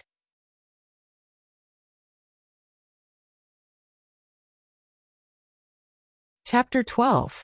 Although Shishi was reluctant, and although Yang Yi's face was dark and he did not say a word, Murphy finally steeled her heart and took the little girl back. Mom, let Papa live in our house, okay?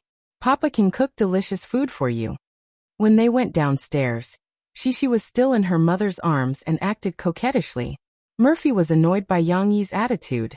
She angrily patted Shishi's butt and said, "Don't talk nonsense. Girls can't be so naughty. Your papa has his own life.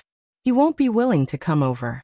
Murphy finally touched the little girl's head and said faintly, "Today Murphy came over." In order not to be followed by the paparazzi, she changed into an inconspicuous private car. After getting in the car, Mo Xiaowan, who was acting as the driver, anxiously turned her head and reported, "Sister, sorry for the trouble." There's a reply from Teacher Lu. He said that Teacher Lu was very dissatisfied with our temporary change of meeting time and has unilaterally cancelled the schedule. Mo Xiaowan said with a frown. This Teacher Lu was Professor Lu Shifeng of the Composition Department of Shanghai Music Academy. In the last century, he had also created a lot of popular works. Now that he was older, he was more active in the entertainment circle as a music critic. Murphy wanted to visit Lu Shifeng in the hope that he could comment on her comeback album. Of course, this was also arranged by the company's public relations department. Giving some money in exchange for a good review. Maybe the sales would increase a little. But Murphy was not interested. Although she was a woman in her early 30s, she was still a mother, and had been in the entertainment circle for many years. Murphy was still very naive. She wanted to win back the honor that belonged to her with her own strength. Therefore, in order to pick up her daughter, Murphy did not care about the cheating trip. Hearing Mo Xiaojuan's words, Murphy frowned and snorted, "Let him be." Mo Xiaowan rolled her eyes at her cousin helplessly. In fact, she faintly felt that something was wrong, but she couldn't persuade Mo Fei, so she could only sigh and turn the car key, start the car and leave. "I like to eat Papa's dishes. In the morning, Papa made sandwiches, and at noon, Papa made delicious chicken wings." Shishi pouted and said unhappily, "Tonight, Papa will still make delicious food, but Shishi won't be able to eat it." That delicate little face had a melancholy look, making people feel that it was both pitiful and funny. "Your father knows how to cook? How is this possible?" Murphy shook her head helplessly. She knew that Yang Yi's culinary skills were not as good as Mo Xiaojuan's. However, she was very serious. She tried her best to promote her father. "Papa is amazing. Papa also knows how to tell stories. He told stories about Sister Aisha. Sister Aisha knows magic." Although Murphy was a little surprised by Shishi's words, she still stubbornly believed that Yang Yi was still the same big block of wood as before. Moreover, compared to pursuing the problem of Yang Yi's ability, she was more concerned about Shishi's attitude. She had only stayed at her father's house for a few days. How could she be captivated by her father? Did she not like her dearest mom anymore? Murphy was really a little jealous of Yang Yi. She felt that her daughter was going to be snatched away by the big bad wolf. "Your papa is not that amazing. He must be bluffing you," Murphy said somewhat angrily. Only in front of her daughter would Murphy show such a cute side. Her originally fairy-like face was now puffed up like a bun. It was very cute. No, Papa didn't lie to Shishi. Shishi was not happy and tried to argue for her father. Papa said that next time, he will take Shishi to ride the Ferris wheel. Hearing this, Mo Fei was stunned for a moment, and then fell into deep self-blame.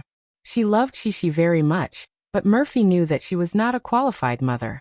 She was very busy with work and had been eager to come back, so she had very little time to accompany Shishi.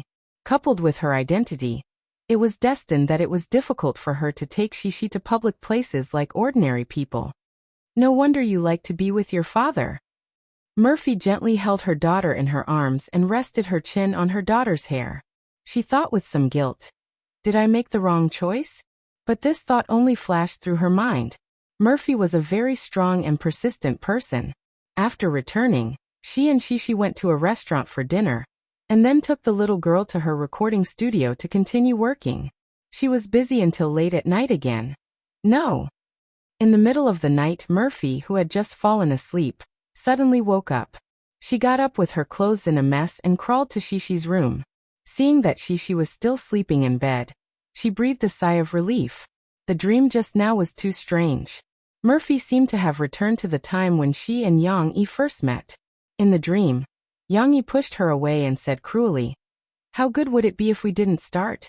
In this way, you and I won't be involved and entangled with the karma of Shishi." Then, Murphy was swallowed by darkness and could no longer see her lovely daughter.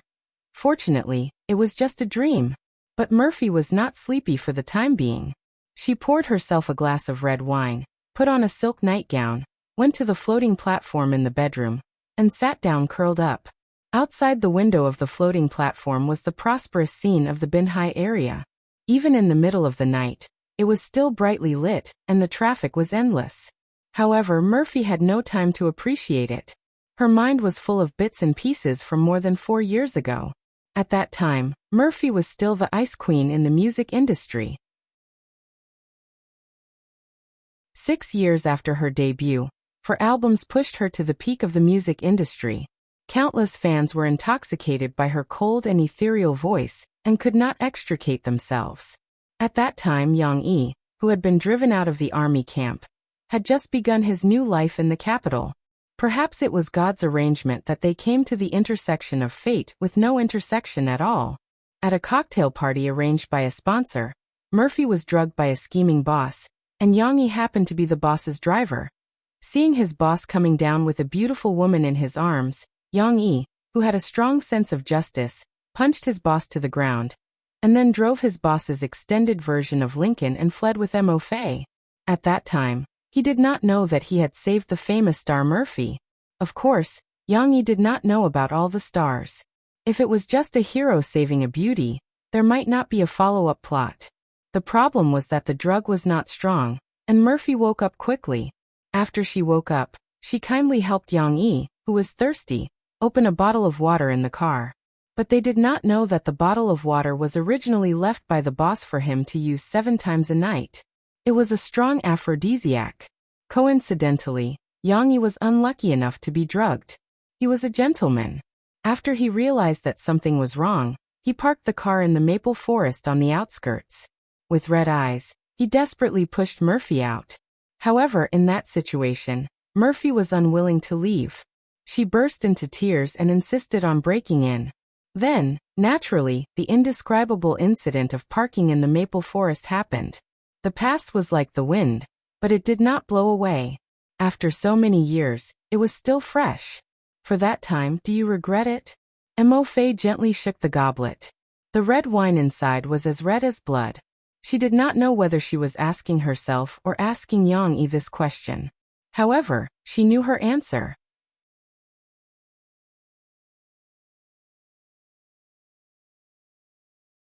Chapter 13. The location of Tingshan District was very good. Just like its name, the lush Tingshan District was located in the middle. At the same time, the winding Jinghang Grand Canal flowed through it. It was backed by mountains and water. Even in terms of feng shui, it was a blessed land. In addition, there was no pollution from industry. The beautiful Tingshan District became another district of Rivertown with tourism, as its main industry other than the East District. Of course, the East District couldn't be compared to Tingshan District because the entertainment industry there was more developed. Under the red lights and green lights, the scenery of the East District always gave people a feeling of impermanence. Tingshan District was much better. 10 years ago, Rivertown built the first university town in the south in Tingshan District around Jiangqing Media University, a famous media college in the country. The strong cultural atmosphere blended with the beautiful natural scenery. It was just right for Yang Yi, a guy who was passionate about literature. After renting a car, Yang Yi spent 2 days walking around Tingshan District. Finally, he took a fancy to a shop near the back door of Jiangqing Media University that was about to be sold. This shop was actually a little remote and desolate. This was because the real bustling area of Jiangqing Media University was the area outside the main entrance and the East District. because the main entrance was next to Jiangqing Normal University. It was where the popularity of the two schools converged. It wasn't hard to understand why it was bustling. Jiangchuan's dormitory area was near the East District, so the food and beverage industry outside was more developed. The back door was a little far from the dormitory area. Other than some students from the arts and media colleges who came for classes, there weren't many students who were interested in visiting.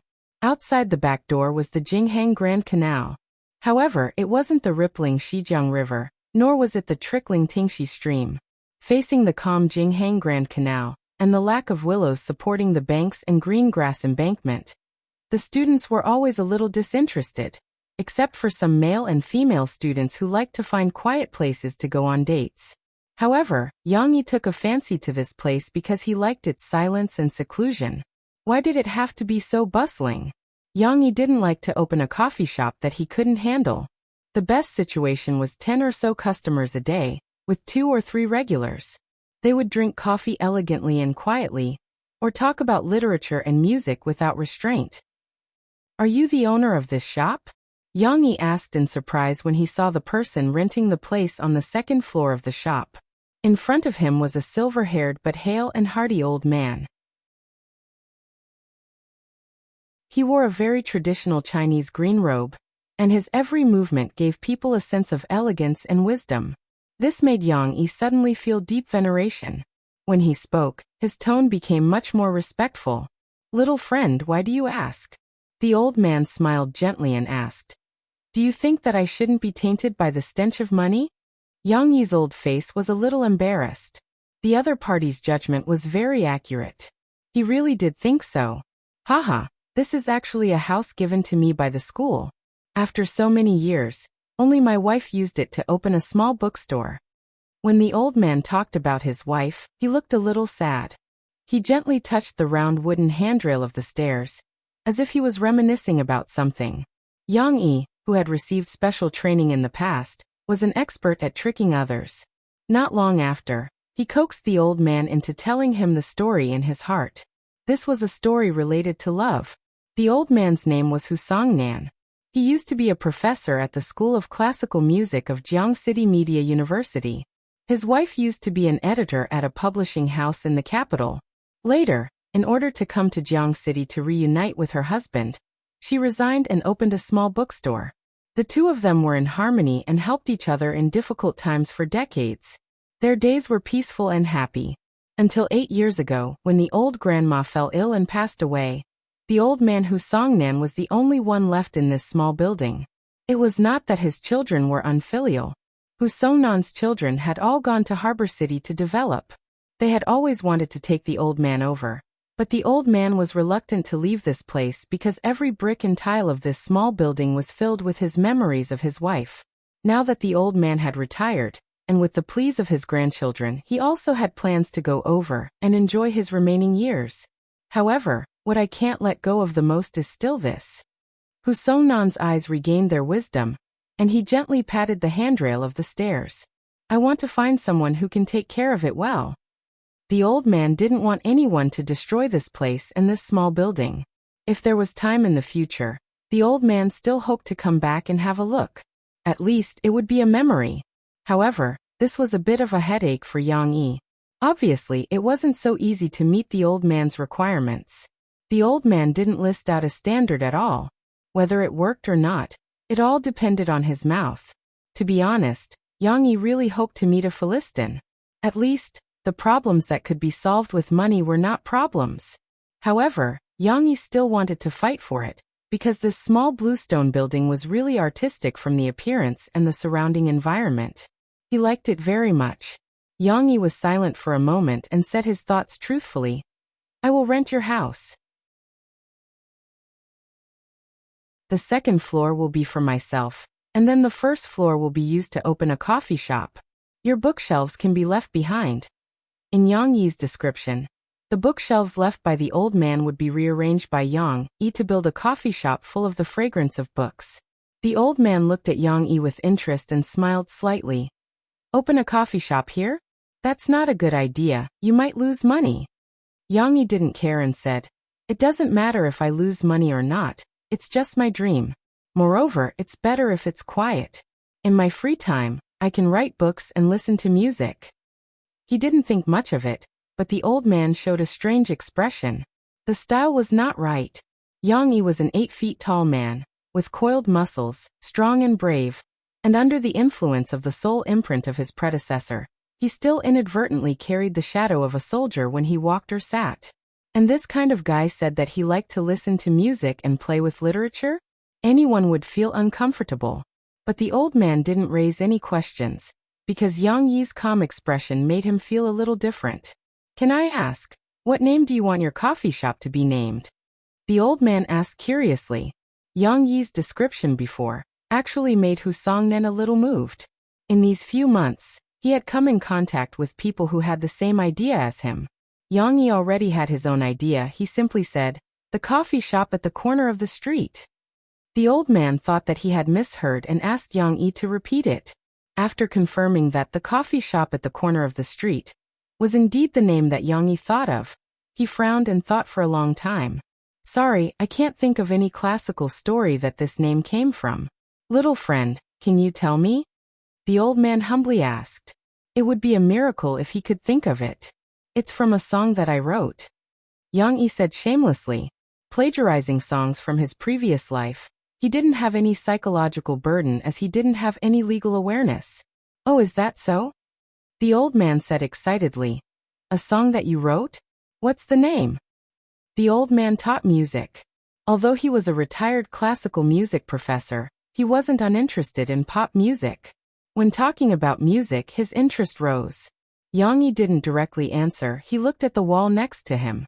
There was a simple-looking guitar hanging on it and asked, "Excuse me, can I borrow your guitar? I'll sing it for you." What's this song? Do you know what it is?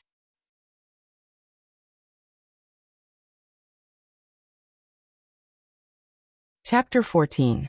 Yang Yi's request was very abrupt. The old man looked at Yang Yi's bronze-colored muscles with a strange expression. They were sturdy and firm. This kind of guy can play the guitar? The old man's mind was filled with an incongruous image of a cow chewing on a peony. You can try. Hu Songnen nodded his head with self-restraint. He did not refuse because of his own prejudice. Yang Yi took down the guitar and sat on the chair opposite the old man. The guitar was placed on his right foot. He gently plucked the strings and tested the sound. Buzz. A very deep and thick bass sound was clearly transmitted through the resonance of the guitar case. Yang Yi's ears moved slightly. His expression became a little surprised. Then he tried a few notes. Professor Hu, your guitar is not ordinary. Yang Yi finally raised his head and said to the old man with a little surprise. Hu Songnen was stunned. His hand trembled and pointed to a beetle-like carving at the end of the guitar case. He asked in disbelief, "You don't recognize this logo? Could it be some famous brand?" Yang Yi looked at it and shook his head. Of course he didn't recognize it. The musical instrument brands in his previous life did not exist in this world. But the musical instrument brands in this life? What a joke. He didn't even study for a few years. It would be strange if he could recognize the predecessor without any musical talent. The old man almost rolled his eyes. He helplessly gasped for breath. Only then was he able to calm down this depression. Brown Beetle, this is an old factory in Germany. It was a limited classical guitar produced in 1970. The old man blew his beard and stared at Yang Yi as he explained. This old man, I spent a lot of effort to buy it from a businessman. While listening to Hu Songnen's description, it seemed to be very powerful.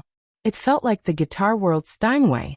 However, Yang Yi also liked to play the folk guitar in his previous life.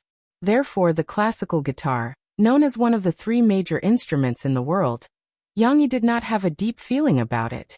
Besides, compared to the guitar, Yang Yi preferred the violin. That was his favorite. Pour a glass of red wine, light a candle, play the violin alone, and become a pair of shadows. The topic was a little too far. Yang Yi could not deny it and began his performance. When the broken guitar strings converged into a low and melodious prelude, Hu Songnen, who was looking at Yang Yi curiously, slightly frowned. This melody? He had never heard of it. This was normal. After all, Hu Songnen taught classical music. He may not be able to teach pop music. However, Yang Yi's performance already gave him a different feeling. It was very beautiful, very smooth. It did not seem like an unknown person's game work. The old man's body leaned forward slightly, and he listened carefully. The slightly sad melody lasted for more than 10 seconds, gradually opening the curtain. Yang Yi's fingers gently hooked the strings and began to sing. I came to your city, walking the way you came. Yes, it was Eason's long time not seeing you. A song that Yang Yi liked very much in his previous life. Of course, Yang Yi's voice could not be like Eason's. When it was low, it could still maintain a very empty magnetism. However, the texture of Yang Yi's voice was not bad. His low voice was very deep and had an inexplicable influence. It spread the sadness in the listener's heart. Imagining the days without me, how lonely you would be. The melody at the beginning was still very plain, but the old man listened very carefully. Finally, the mood of the song ushered in a small explosion. Holding the picture you gave me, it was a familiar street. Just without your picture, we can't go back to that day. Yang Yi sang very affectionately. Unknowingly, he brought in the original Yang Yi, the complicated emotions when facing Murphy. However, he didn't notice that the old man sitting opposite him was trembling slightly. The lyrics of Just Without Your Picture seemed to bring back the old man's nostalgic memories. Will you suddenly appear at the coffee shop on the corner, with a smiling face? I'll wave and exchange greetings, sit and chat with you. Yang Yi finally sang the origin of his coffee shop's name, but it was not enough to attract the old man's attention. The lyrics that touched him from time to time, the melody that seemed to dye the air blue. The old man's eyes moistened. In the haze, he seemed to see his wife in front of the flower bed that had not yet withered. She raised her head, waved at him shakily, and smiled at him. I want to meet you so much. Look at how you've changed recently, no longer talking about the past, just exchanging greetings, just saying a word to you, just saying a word. Long time no see. In his previous life, Yang Yi did not understand love, and in this life, his predecessor did not understand either. However, for some reason when he sang this song, his mind was full of Murphy's back. He did not know why, but when he sang this song, his emotions were rolling, especially when he sang the second time. He almost burst into tears and almost could not extricate himself. Damn it, he did not want to say long time no see to anyone.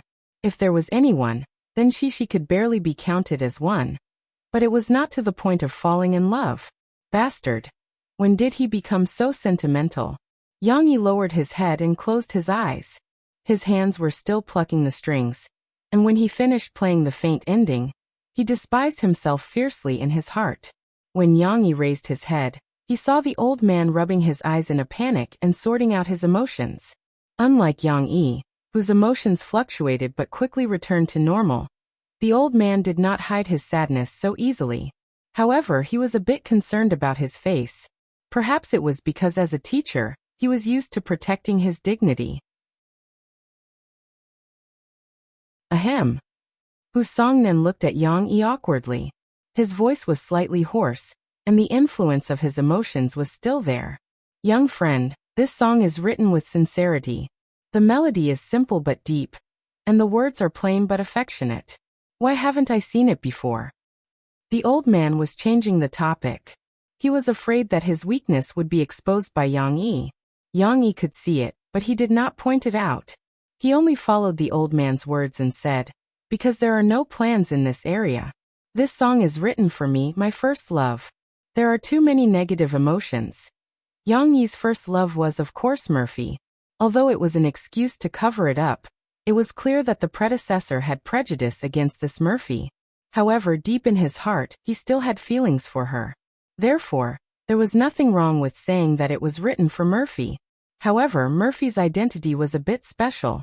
Yang Yi felt that calling Murphy his girlfriend or wife was inappropriate. Ex-wife was even more ridiculous. It was better to use the term first love.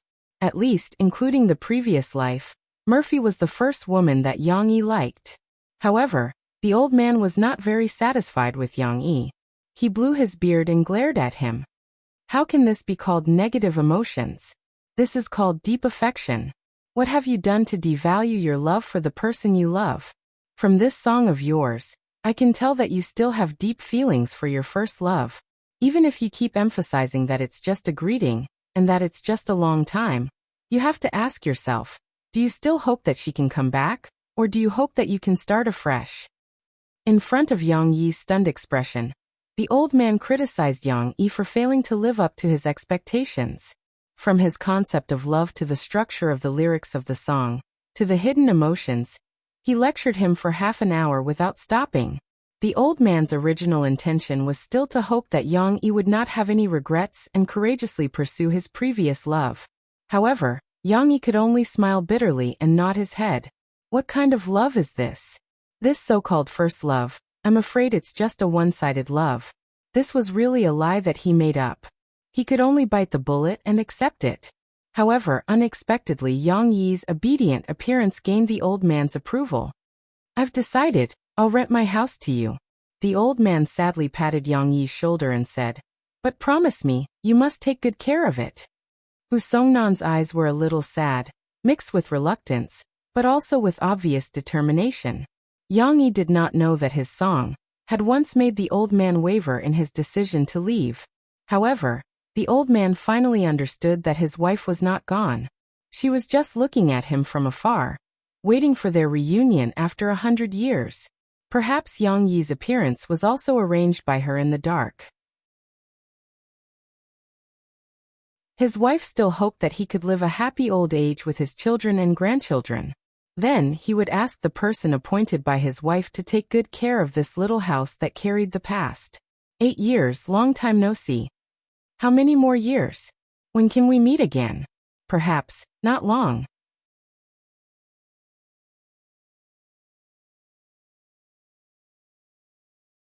Chapter 15. Just like that, Yang Yi became Old Master Hu Songnan's new tenant without knowing anything.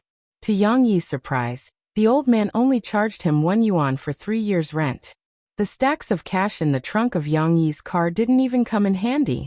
Even if Yang Yi wanted to give the old man money, he felt bad about it. However, the old man reprimanded him. I'm not short of money. My son runs a record company in Harbor City. He can support an old man like me with that money. You take care of this house for me and take care of her. It's more practical than any amount of money you can give me. Hu Songnan had sorted out his sadness and was ready to leave tomorrow without any sentimental attachment. Would you like me to send you off? Yang Yi didn't know why, but he felt inexplicably sad and said, no, it's not like I can't walk anymore. Take the key. After tomorrow, this place will be yours. The old man was stubborn like a bull. Well, Yang Yi didn't argue and agreed. It seemed that he was shouldering another person's wish. In the evening, in order to celebrate, Yang Yi prepared beer-fried ribs with fresh orange juice that he squeezed himself for dinner. He didn't need to eat rice at all. He could watch TV and eat the meat directly. This was the advantage of being single. Freedom was faith. However, Yang Yi just raised 3 fingers of faith and took a sip of the orange juice. He couldn't help but think of his daughter. If she was here, she would definitely like to drink this orange juice, right? And the ribs, the meat inside is very fragrant. She would definitely like to eat it. Yang Yi couldn't help but imagine the image of the little guy gnawing on a fragrant rib, and he couldn't help but reveal a smile at the corner of his mouth. No, didn't he say that he wanted to breathe the air of freedom? Why did he think of his daughter again? Before Yang Yi could figure out the reason, a news broadcast on the pitifully small old-fashioned television caught his attention.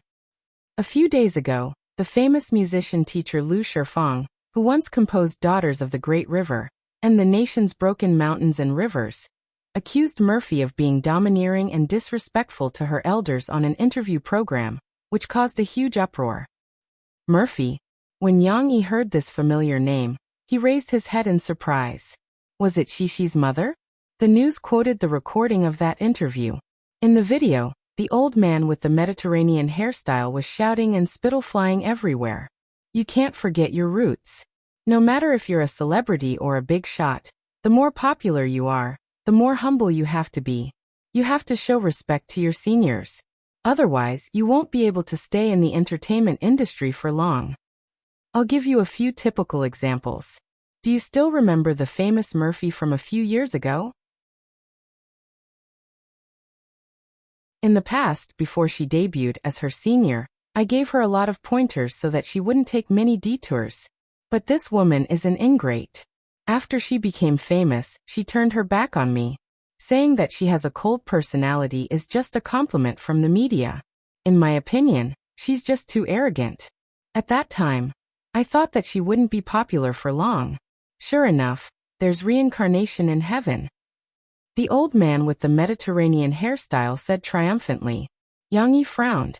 From the other party's description, he could basically confirm that it was Shishi's mother, the big star who was as cold as ice. However, Lu Shifeng's words made Yang Yi very uncomfortable. On TV, he was still talking at length. What kind of comeback is she doing recently? She wants others to support her, so she asked her assistant to send her new album to me. She doesn't even have the sincerity to visit me. What kind of person does she think I am? Here, I hope that the fans who like Murphy can open their eyes and recognize what kind of person your favorite star is. At this time, the host also played the fool. Then Teacher Lu, what do you think of Murphy's comeback album? Lu Shifeng couldn't wait to wave her hand and shouted. The new song is terrible, and it's mixed with a lot of old songs. I really don't understand whether she wants to release a new album or a new bottle of old wine. So for such an insincere album, I don't recommend fans to buy it. There was nothing new at the end of the news. It was just a summary and analysis of Murphy's situation. However, Yang Yi frowned. Lu Shifeng, what is this old man doing? Although Yang Yi didn't know anything about the situation of the entertainment industry in this world, he could still analyze a strong sense of malice from the other party's words. Is he deliberately slandering Murphy? Yang Yi secretly thought. At this time, the TV was only broadcasting the news. As early as yesterday, after Lu Shifeng's program was broadcast on the TV station, Murphy's company was informed of the news. However, by the time the Public Relations Department took action, it was already too late. In this era of underdeveloped social networks, the channels for people to get news were nothing more than TV and newspapers. Only a small number of senior netizens would exchange information on online forums. Therefore, after the TV program, Murphy's image was immediately greatly affected. This impact was very difficult to recover. How could you cancel this trip? Don't you know that this Lu guy will take revenge for the smallest grievance? The company worked so hard to arrange an event for you and you didn't even accept it. Do you still want to make a comeback? Do you know how passive we are now? In the afternoon, Murphy was scolded by the general manager of the agency, Niu Meiling, who rushed back from Yangcheng. Niu Meiling, known as Sister Ling, was the big sister of the agency world. She was Murphy's benefactor. Back then, Mo Fei's debut didn't go smoothly. It was Sister Ling who saw her potential and pulled her out of the fire pit. After coming to this agency, Missouri Fei's luck changed and she became popular. Therefore, Sister Ling's scolding made Murphy so uncomfortable that she couldn't eat dinner. Mom, don't be unhappy. She came with Auntie Xiaowan to pick up her mother from work. She pouted her little mouth and obediently held her mother's hand and said, She won't talk back to Mom. She will go to kindergarten obediently, okay? It turned out that the little girl thought that her mother was sulking because she had discussed with her yesterday about sending her to kindergarten, but was refused by her crying and making a fuss. Murphy's mood was very low. Not only was she angry because of Lu Shifeng's words, but she was also under a lot of pressure because her unreleased new album was covered with a layer of shadow. She forced a smile and rubbed Shishi's little head. She didn't say anything and just looked out of the car window gloomily. Ring, ring, ring. Mo Fei's phone suddenly rang, waking her up from her chaotic thoughts. Shishi curiously poked her head out and glanced at it. She suddenly became happy. It's Papa. Papa called Shishi. Murphy was still in a trance, but she was awakened by Shishi's words. Yang Yi, he's going to call me.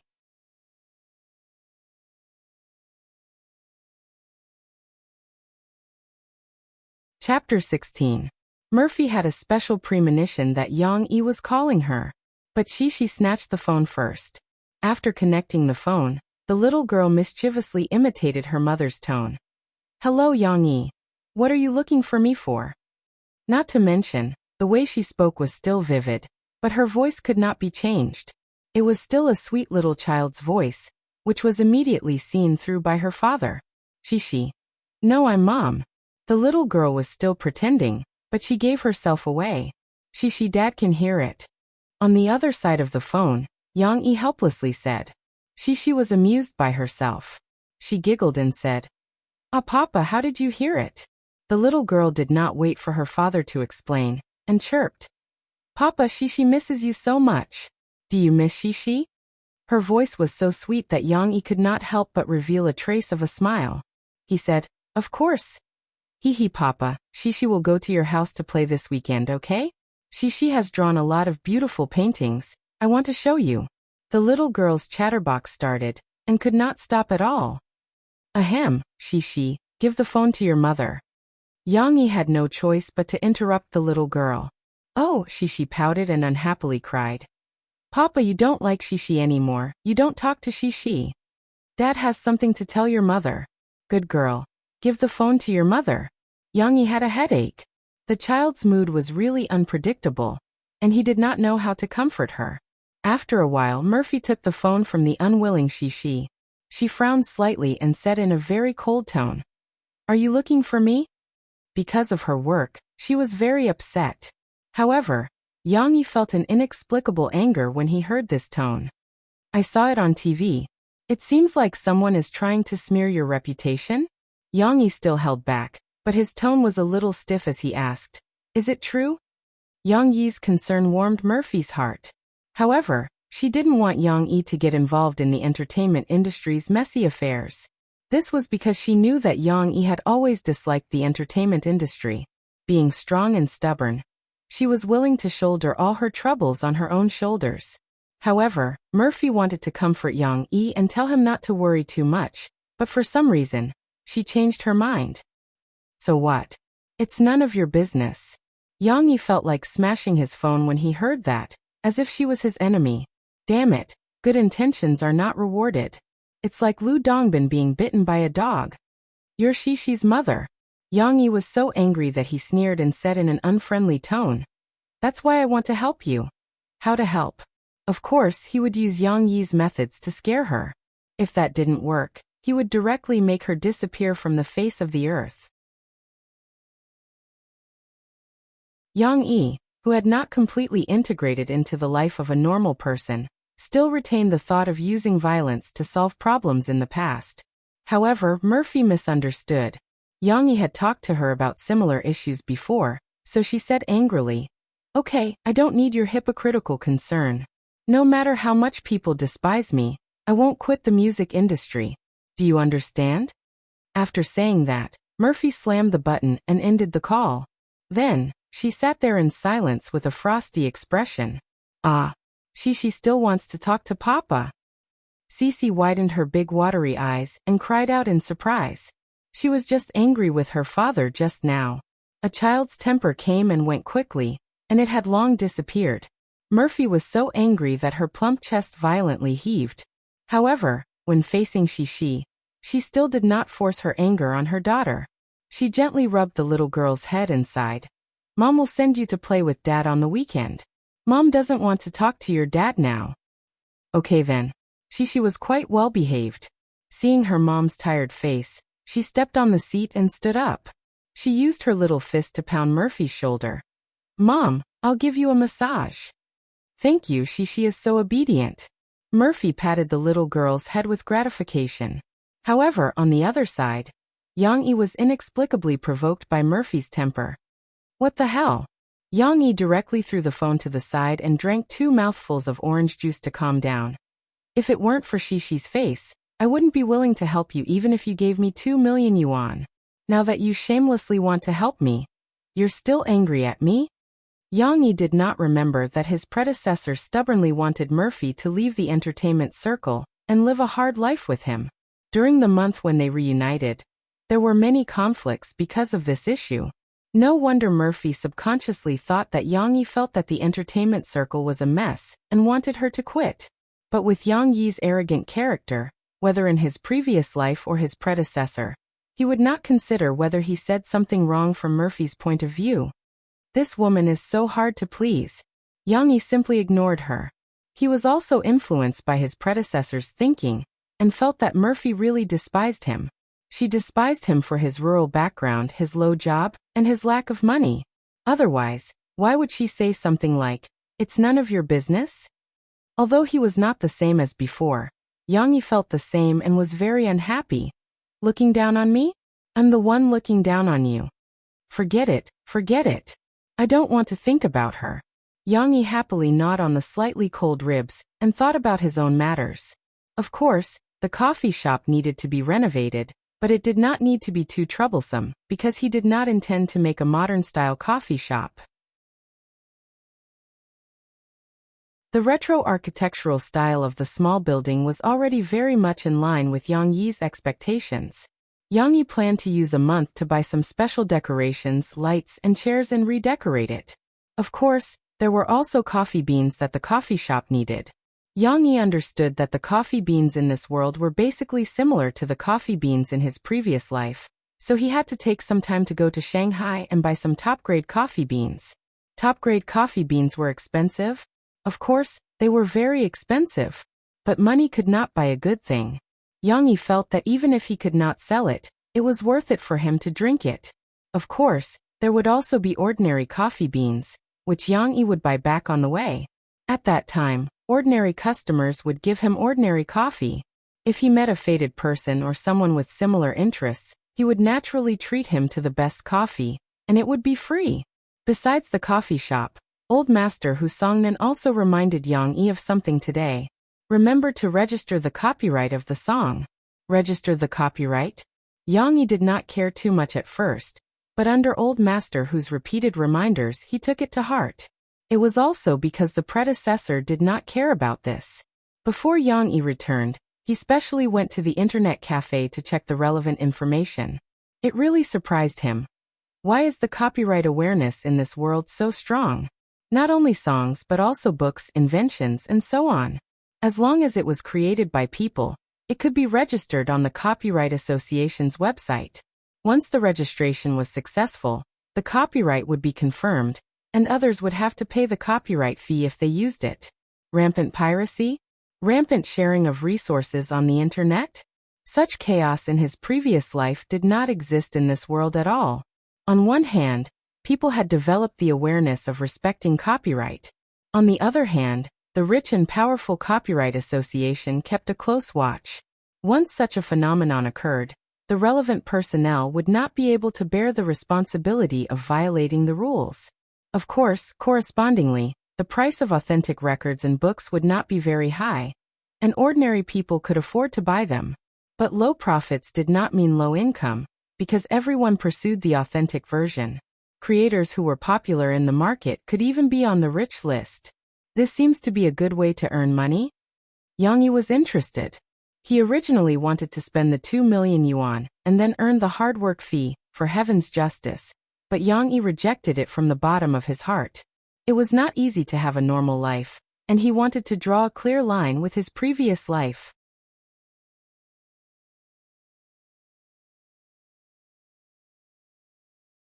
Chapter 17. Time always passed quickly when you were busy. In the blink of an eye, a few days had passed and it was the weekend again. Yang Yi had not seen his daughter for 2 weeks.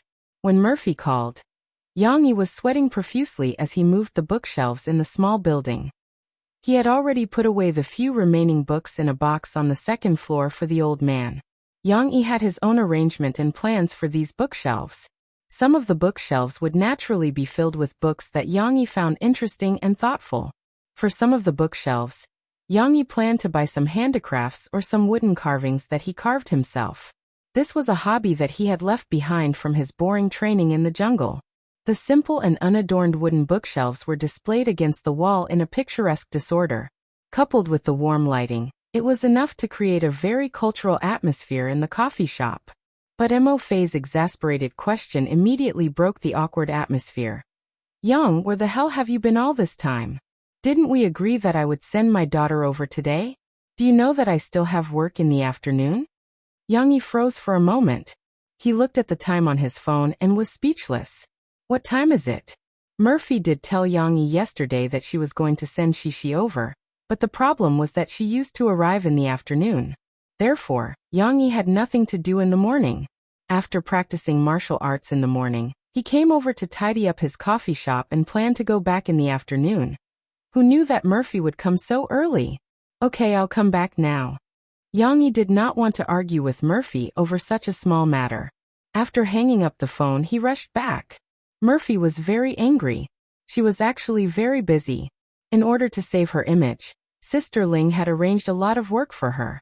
Yesterday, she recorded until 3 in the morning. This afternoon, she still had a clothing brand event to attend. She could have asked Mo Xiaowan to send Shishi over. However, when she thought about her attitude towards Yang Yi that day, she later calmed down and realized that she might have misunderstood Yang Yi. It was too late for regrets. However, she could not put down her face and apologize. Murphy decided to personally come over. For this, she even put on some light makeup to hide her tiredness. She even picked out a set of clothes for half an hour. Putting aside how she wanted to dress up beautifully to see Yang Yi, she held Shishi's small hand and nervously went to the door of Yang Yi's humble home. When she saw General Tai at the door, Murphy's exploded.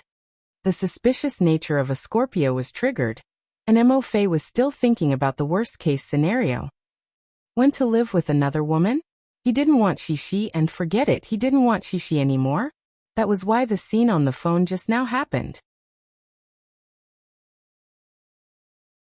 However, when Murphy saw Yang Yi appear at the stairs with a dirty face and a sweaty back, Murphy's anger, grievance, and suspicion disappeared. Even her cold face seemed to melt a little. Papa! Shishi was very happy to see her father. She didn't care that her father was dirty. She pounced on him and wanted to hug her father. However, Murphy was a little bit of a clean freak. Shishi was wearing a clean white dress. She quickly pulled the little guy back. However, she paused for a moment. She opened her red lips and asked in a rare gentle voice, "Why didn't you say you went to work?" Her doubts about Yang Yi just now melted into deep guilt. However, Murphy's tone made Yang Yi feel uncomfortable. He looked at Murphy strangely and said lazily, "Work? I didn't go to work." Indeed, he didn't go to work. He hadn't been working as a security guard in the hotel for many days. He didn't even want to resign. However, Mo Fei believed it. She even imagined the scene of Yang Yi moving bricks in the construction site. After all, Yang Yi was really covered with a lot of dust from head to toe. This man was also working hard to make money for Shishi. Suddenly, she felt an indescribable pain in her heart. Yang Yi didn't think too much about it.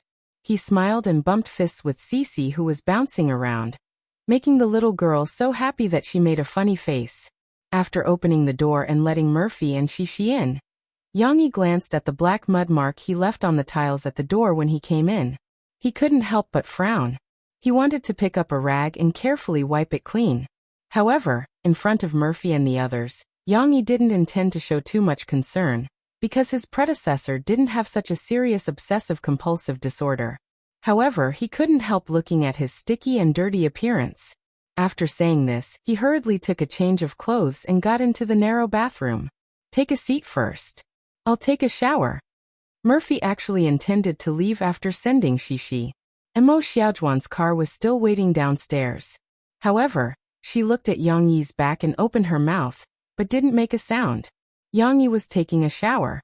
The small plastic door couldn't block the sound of the water at all. The sound made Murphy's face flush. She didn't even pay attention to Shishi's chattering. "Papa is going to make delicious food for Shishi." The little guy was still very excited. However, when she saw that her mother ignored her, Shishi ran around looking for toys to play with. Not to mention, she also found a duckling that Yang Yi had practiced carving before and played with it happily. Murphy was embarrassed. Listening to the sound of water, she couldn't help but think of Yang Yi's strong back. Although this memory from 4 years ago was very distant. In order to divert her attention, she carefully looked at Yang Yi's residence. This was the first time she looked at this small house seriously. In the past, she felt very depressed and didn't want to sit with the old-fashioned Yang Yi for a moment. But now Murphy was a little surprised. She saw that Yang Yi's residence was actually not bad. Things were neatly arranged. More importantly, the house was spotless and the kitchen was clean. Even Murphy, who was a little bit of a neat freak, couldn't find anything wrong with it. Although it was still very small, too small. All the rooms added together were not as big as her living room. Moreover, the ventilation, soundproofing and other conditions were still unacceptable to her. However, Murphy glanced at Shishi, who was kneeling on the sofa and playing with the duckling. She had a special feeling. There was the smell of home here. It was very warm. However, before she could figure out the source of her emotions, Yang Yi had already come out of the bathroom. Wearing a tight vest and shorts, Yang Yi casually appeared in front of her.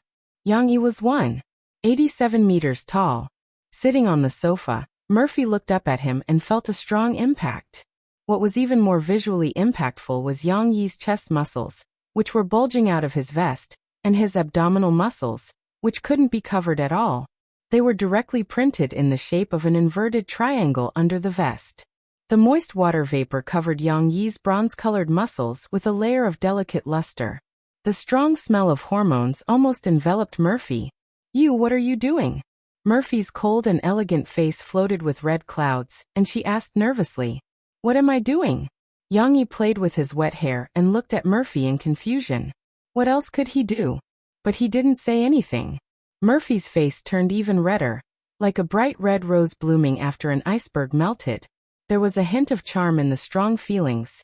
Yang Yi was afraid of an awkward silence, so he racked his brains to find a topic. "Didn't you say you were going to work? This is really going to be awkward."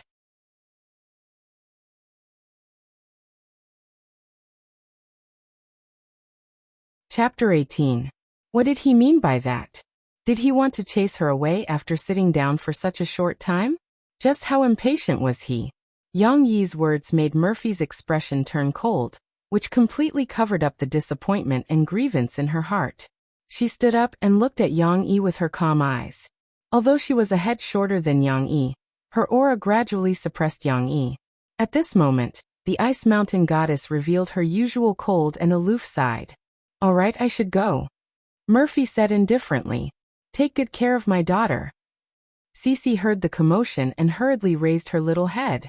She pouted her little mouth and said unhappily, "Mommy, you're lying. You said you wanted to eat with Cece." Mo Fei looked at her daughter, and the tenderness in her eyes gradually recovered a little. She reached out to touch the little girl's nose, forced a smile, and said, "Mommy still has a lot of work. You have to be good at your daddy's house."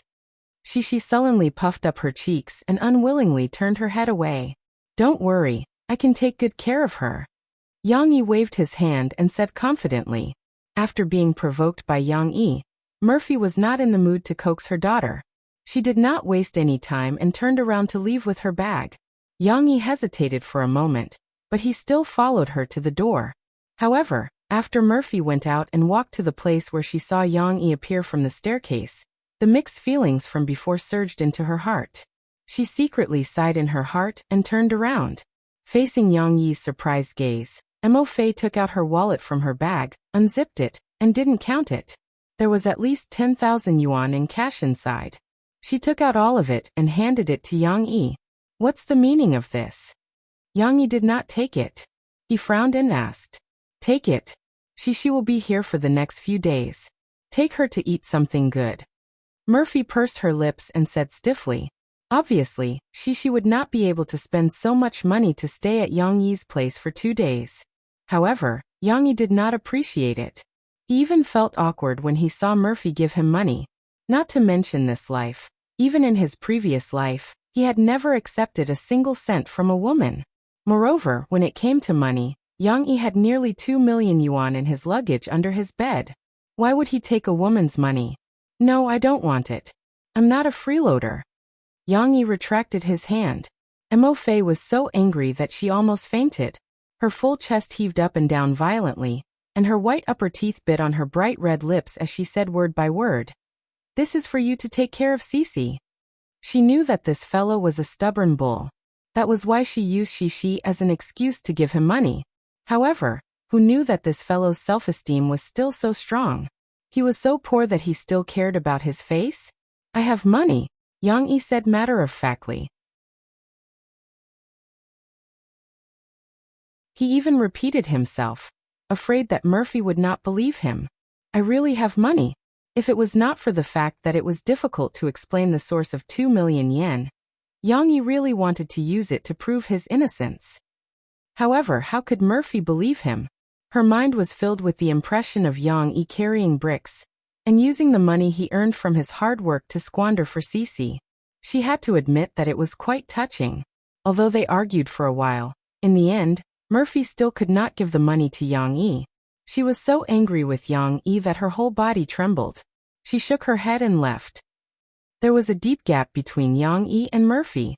However, perhaps because of the prejudice in the beginning, Yang Yi did not have the intention to reconcile with Murphy. After sending Murphy off, he could not wait to go home. Shishi was the treasure in his heart. At noon, of course, Yang Yi cooked delicious food for Shishi. Fragrant, smooth, and juicy crystal vegetable dumplings with meat filling. After biting open the thin layer of tender cabbage, there were mushrooms and pork. The delicate meat filling made the little girl, who did not like vegetables very much, have a big appetite. After a simple lunch break, Yang Yi took Shishi to the small building of the coffee shop. In the future, Dad will move here. Yang Yi excitedly showed off his treasures to his daughter, just like a child who had not grown up. Shishi, do you think it is beautiful here? In fact, Shishi had not played outdoors with her mother for a long time. She was very happy when she came here. She carefully lifted her white little skirt and stepped on the small crystal sandals to play on the green grass in front of the small building. The little girl's bell-like laughter was like a butterfly dancing in the flowers, leisurely in the spring breeze, decorating the beautiful scenery. Hearing her father's words, the little girl ran over a little excitedly. She blinked her big eyes full of expectation. Really? Papa, will this be Papa's home in the future? Yang Yi smiled, reached out to rub Shishi's soft black hair, and corrected her. It's our home, Papa, and Shishi's home. What about Mom? Can Mama live here too? Shishi pointed to the flower bed in full bloom outside and said innocently, Mom likes flowers very much. If she can see flowers every day, she won't be so fierce. Yang Yi was stunned for a moment. He looked at Shishi's expectant face and his heart softened. Of course, if she wants to. Yang Yi did not think that Mo Fei would be willing to live here. Not to mention the fact that the two of them were like fire and water.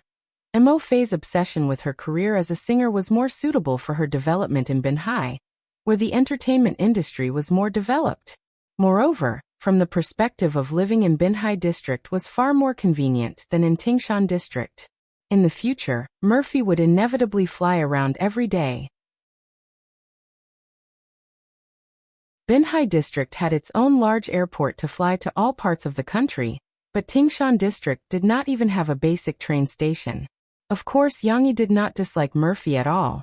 If she wanted to come, Yang Yi would not mind. The small Western-style house that his grandfather rented to him was actually not small. Excluding the flower bed at the door, in fact, it was originally a yard, but the wall was removed. It covered an area of more than 300 square meters. Moreover, Yang Yi did not intend to make some space on the second floor for business. With such a spacious house, there was no need to be afraid that there would not be a room for Murphy to live in. Cece's mood became brighter and happier because of her father's words. After she asked Yang Yi to carry her, she kissed her father's face sweetly and said, Papa, you're so nice.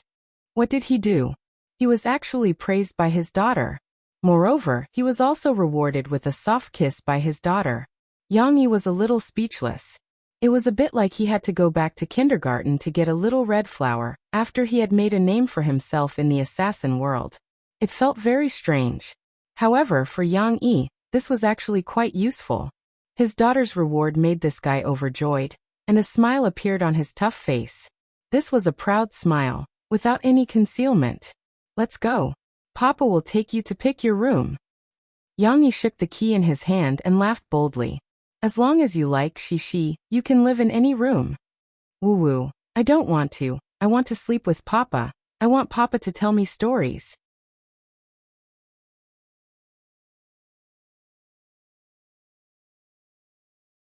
Chapter 19. Let's go. Yang Yi waved his hand in high spirits. Coarse hair. A childish voice was also trying to shout. Yang Yi was carrying big and small bags, and she was also following behind her father, carrying her small school bag. Hey, hey, she cried, as if she was struggling to move. Today, the little girl wanted to help her father. But what could a little girl who was not even 4 years old help? Yang-yi couldn't persuade her, so he put 2 picture albums he bought for her in her small school bag and asked her to carry them. In fact, Yang-yi didn't make much noise in moving this time. Yang-yi basically didn't move the things in the old rental house. He just packed some simple personal clothes, some military uniforms, military medals and other items that belonged to the original Yang-yi. These were the precious memories that Yang-yi would take with him wherever he went. Although now Yang-yi didn't pay much attention to them, he hesitated for a while and still didn't throw them away. As for the remaining furniture, quilts and other sundries, Yang-yi didn't miss any of them and gave them all to the landlord, who was overjoyed. There was no need to move these things. It was troublesome, but more importantly, Yang-yi himself didn't like them. When they went to the new house, they saw that it was luxuriously decorated and had all kinds of high-end furniture. It was said that it was bought by the old man's son. In such a case, why should he take some shabby and simple things to affect the original style? Sit in the back, sit in the back. Yang-yi put the things in the trunk, but when he came back, he saw Cece kicking her long legs, trying to climb into the front passenger seat. He called out helplessly.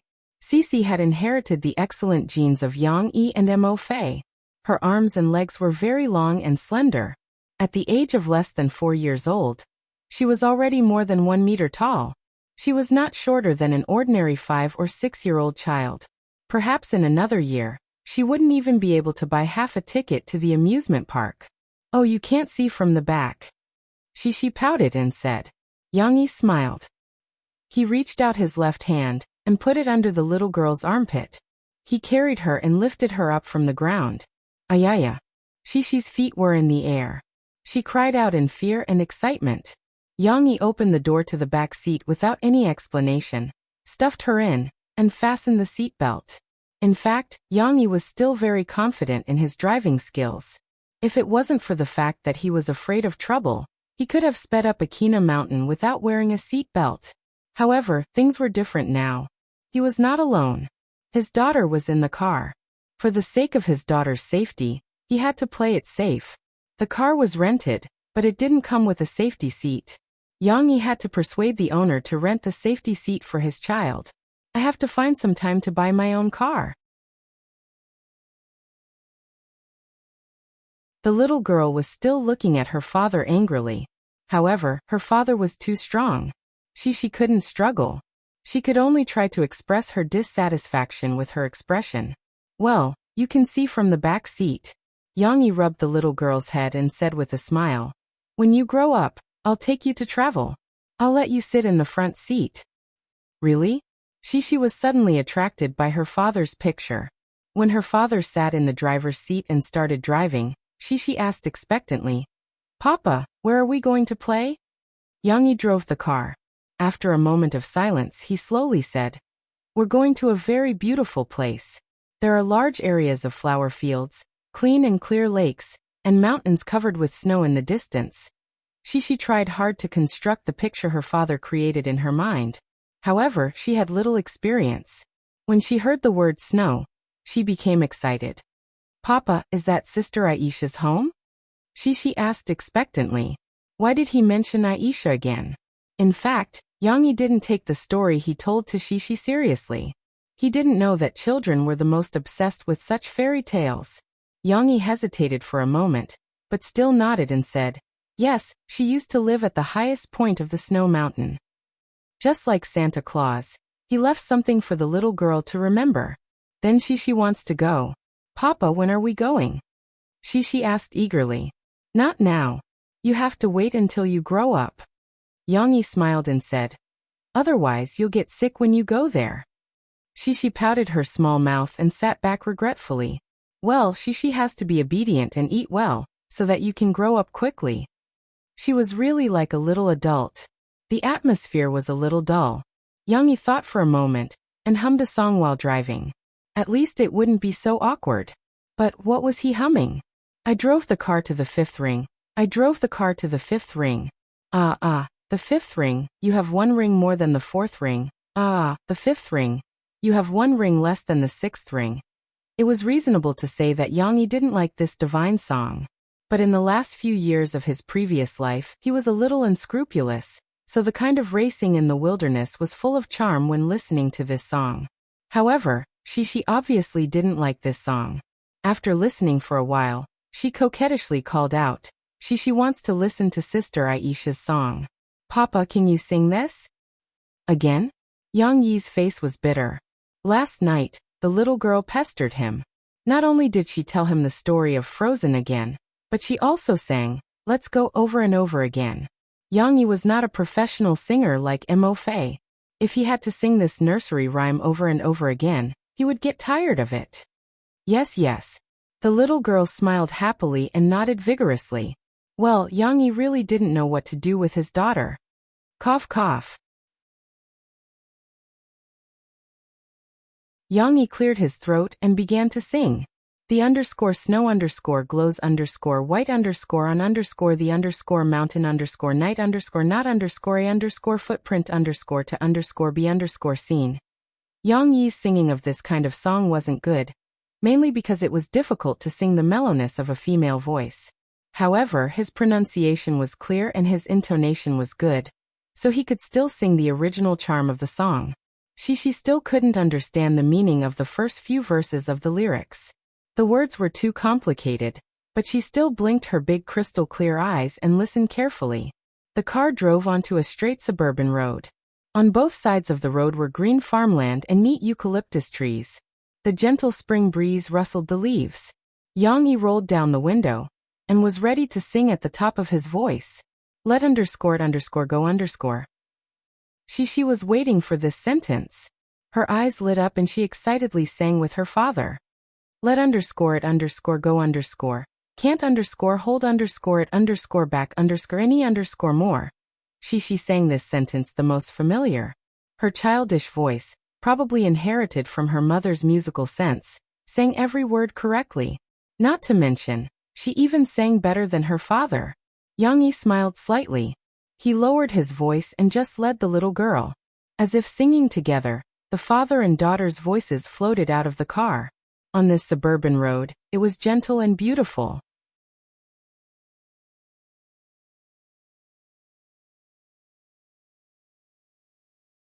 Chapter 20. The weather in Harbor City was very good today. The sun shuttled between the high-rise buildings and shed a warm light on this international metropolis. In front of a Western-style small white building, Hu Songnan was watering the flowers in the yard. This was his son's home. The villa looked small and not luxurious enough. It even had a sense of age. But don't underestimate it. People who can live in a villa in Harbor City where every inch of land is expensive are definitely not ordinary local tycoons. Hu Songnan came to his son's home and lived there for almost a week, but he didn't go out to see the world. It was mainly because he liked to be quiet and didn't like to be noisy. Playing the piano and taking care of the flowers were the only things he could do. His grandson and granddaughter were very well behaved, but after all, young people also had their own life. Of course, he didn't have much company. Dad, let's go. A middle-aged man who was nearly 50 years old, but well-maintained came out and said respectfully. This was the eldest son of the old man Hu Yongxiang, the boss of Tianxiang Records, which ranked fourth among the record companies in Harbor City. Although his status was high, he still showed respect in front of his father. What do you think an old man like me can give you advice? Hu Songnan sat in his son's car and said, I'm not in pop music. I'm afraid I can't play with you young people's things. Hu Yongxiang personally drove for his father. He smiled slightly. Dad, you have been a teacher for so many years. You have rich experience. You can help me train these musicians in the company.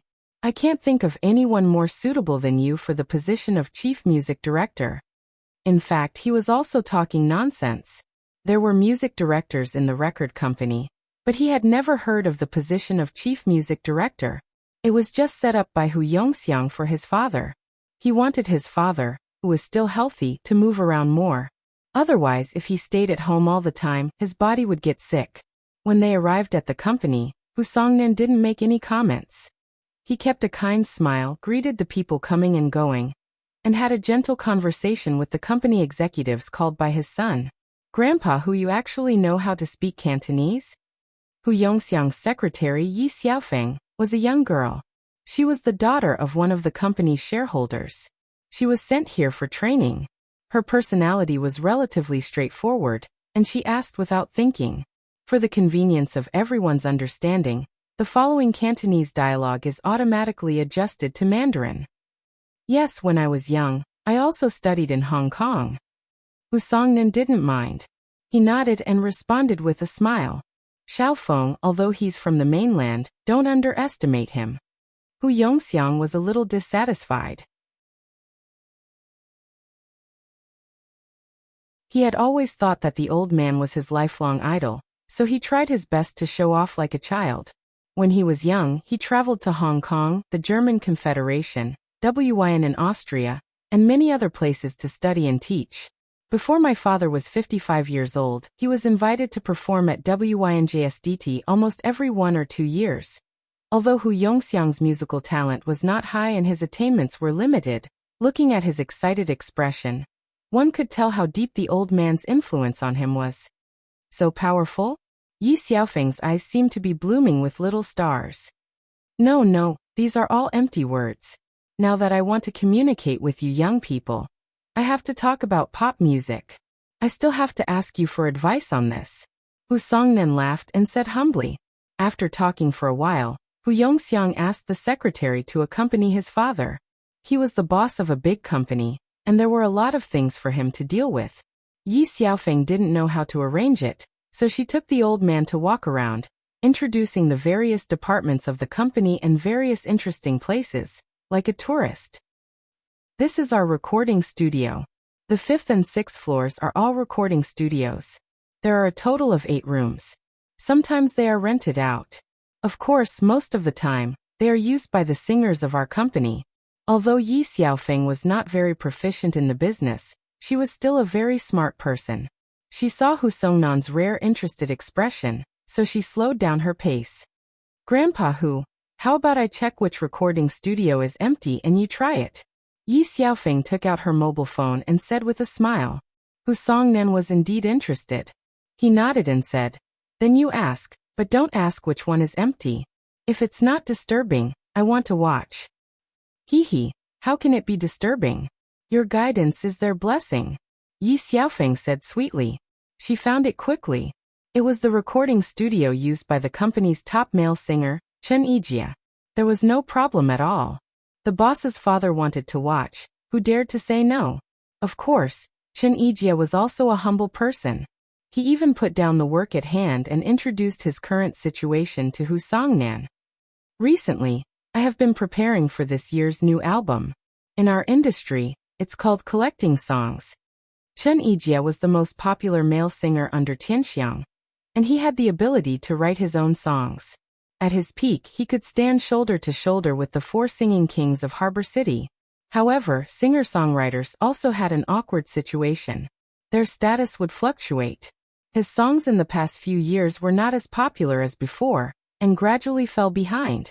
This also caused Tianxiang's ranking to slip from the original 3rd to the 4th place.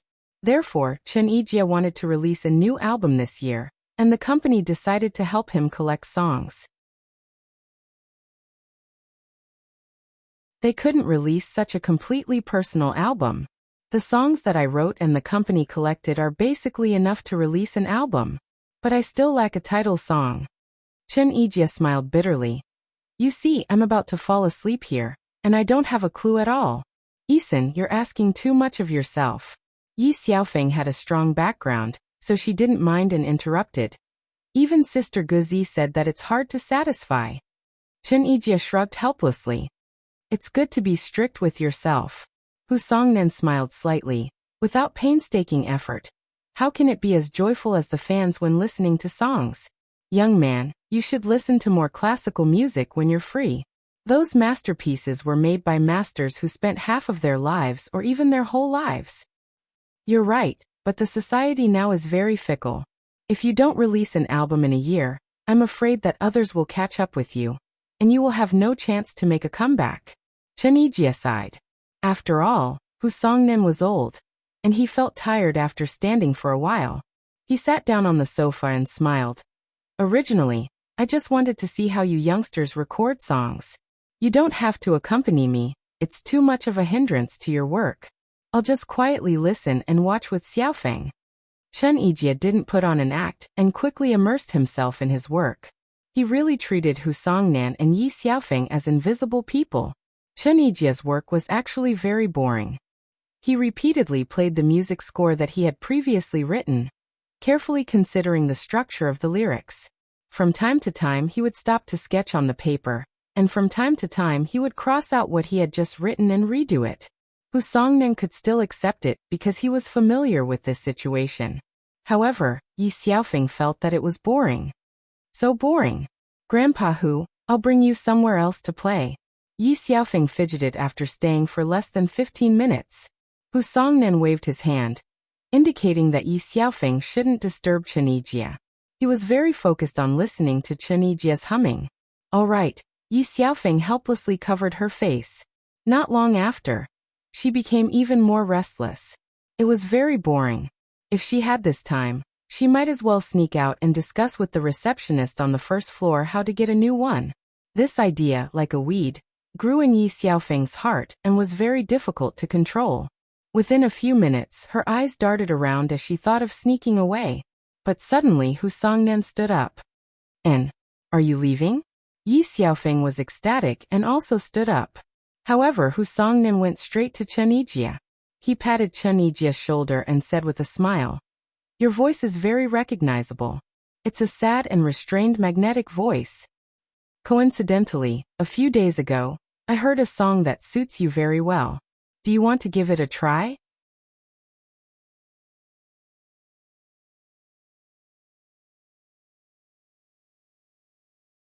Chapter 21. Where did you get the money? Live here. When Murphy came to pick up her daughter, she saw Yang Yi's new address and looked at Yang Yi suspiciously. It was no wonder that Murphy was suspicious. What kind of place did Yang Yi live in before? And what kind of place did he live in now? Not to mention Yang Yi, even Murphy herself was a little jealous. Mom, don't scold Papa. Papa said you can live here too. She quickly ran over and hugged her mother's long legs to persuade her. Who is going to live here? Mo Fei was dazed for a second and said, in his previous life, Yang Yi really wouldn't spoil this bad-tempered woman. However, it seemed that after spending a few days with Shi, Yang Yi's edge became less sharp. Looking at Murphy's appearance, he only raised his eyebrows and didn't have the intention to quarrel with her. He lazily took out the lease contract from a drawer and handed it to Murphy. Here, I rented it for 1 yuan. You can say that I'm lucky. I met a good person. How could Murphy believe such a good thing? She frowned and looked at the lease contract again and again, but she couldn't find any problems with it. Finally, Murphy gave up. She reluctantly handed it back, but still asked suspiciously, "Why are you renting such a big house?" The changes Yang Yi had shown her this time were too big, too big. Was this still the honest Yang Yi from before? Was he still the unrepentant and stubborn Shishi's father who made her stomp her feet? "I'm opening a coffee shop," Yang Yi said. "Coffee shop?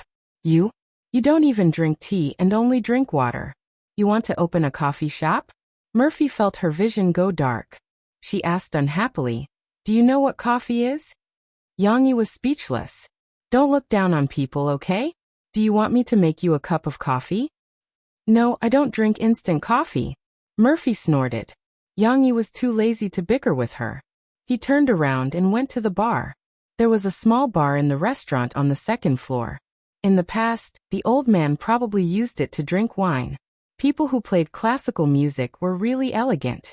But now Yang Yi temporarily occupied the place and set up his own coffee utensils. At first, Murphy's cold eyes have a look of distrust, but gradually, it was replaced by surprise.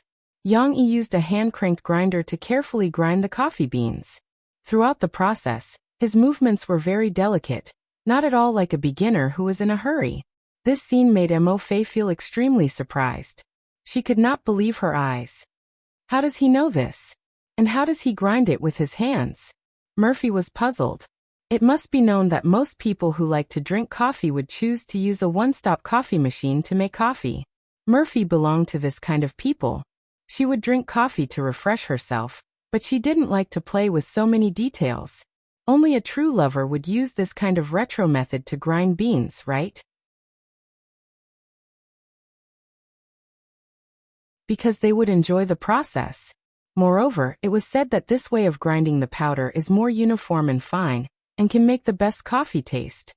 But Murphy had tried it before, and with her level, she couldn't taste the difference.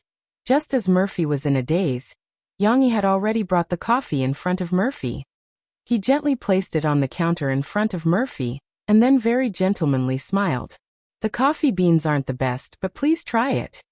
With Yang Yi's big body, it was actually very difficult to be associated with the word gentlemanly. But for some reason, Murphy was still teased by Yang Yi, and her heart suddenly beat faster. Murphy was used to being cold, and her expression wouldn't be ugly. But in order to hide the panic in her eyes, she picked up the coffee and took a big sip. Yang Yi saw this scene and was speechless. Who just said that he didn't know coffee? Now that someone was drinking coffee like this, wasn't it like a cow chewing on peonies? After Mo Fei calmed down, she finally felt the aroma of the coffee, as well as the faint bitterness. It was quite tasty. You put sugar in it? Murphy looked at Yang Yi. Yes, you probably can't drink the original taste. Yang Yi said lightly. Of course, he didn't put sugar in his coffee. He really put sugar in it for her. Murphy's heart warmed, but she was even more delighted. How did Yang Yi know her taste? Could it be that he specially researched it for her? However, Yang Yi was not satisfied, and continued to spoil the mood.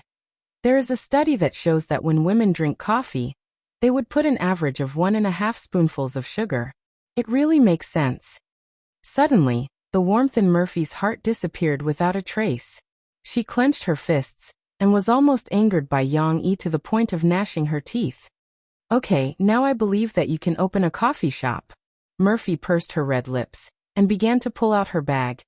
Your coffee shop, I want to invest, I want half of the shares. What? Yang Yi looked at Murphy in astonishment. What, you don't welcome me to invest? Murphy stared and said. Yang Yi of course didn't want to. He originally opened this coffee shop for the sake of feeling, and never thought of making money. If he invested some money in it, the loss would be counted on him. Of course there was no rent, so the loss wouldn't be much. But the problem was, why did this woman also want to get involved? Yang Yi had a feeling of his favorite toy being targeted. If it was him in his previous life, Murphy would have already been cut into 8 pieces by him. And I don't welcome you. Yang Yi flatly refused. Murphy was almost angered to death by him. She was thinking of ways to give him some money to let him live financially, but in the end she was bluntly rejected. She unwillingly said, This is also Shishi's home. Why can't I invest a little? No. Yang Yi's reply was simple and crude. Then where did you get the money to renovate? Where did you get the money for the startup capital? Murphy was about to fight with him, and spoke with a bit of gnashing teeth. I have money. Yang Yi felt that if he continued to speak, it would be a bit difficult to deal with. After all, he really couldn't explain that sum of money. You can give up on this idea. If he knew earlier, he wouldn't have earned this money. Yang Yi secretly sighed in his heart. Why is this woman so troublesome? Why does she keep asking? No, I have to find a way to make money and launder this money. In the future, there's no need to torment like this. It's not difficult to earn money properly.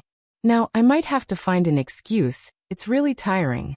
Unknowingly, Yang Yi's thinking began to be a little more similar to that of a normal person. However, Murphy was furious with Yang Yi. Her whole person was like a lit explosive barrel, about to explode at any time. Fortunately, at this time, Shishi ran over from the sofa, held her mom's hand, shook it, and said coquettishly, Mom, don't be angry with Papa. I'll take you to see my room, okay? She didn't understand what her parents were talking about, but she still felt that the atmosphere was not right. Murphy was finally pulled away by her daughter, and when she looked back, she left a resentful look at Yang Yi. Of course, the big star was still very free and easy. She snorted in her heart. If you don't want to give, then don't give. Why would I care? Damn, Yang Yi, close down early, and see if this ant will help you or not. You're tuning in to the Earbook Haven YouTube channel. Don't forget to subscribe and join us on this journey to catch the most captivating stories.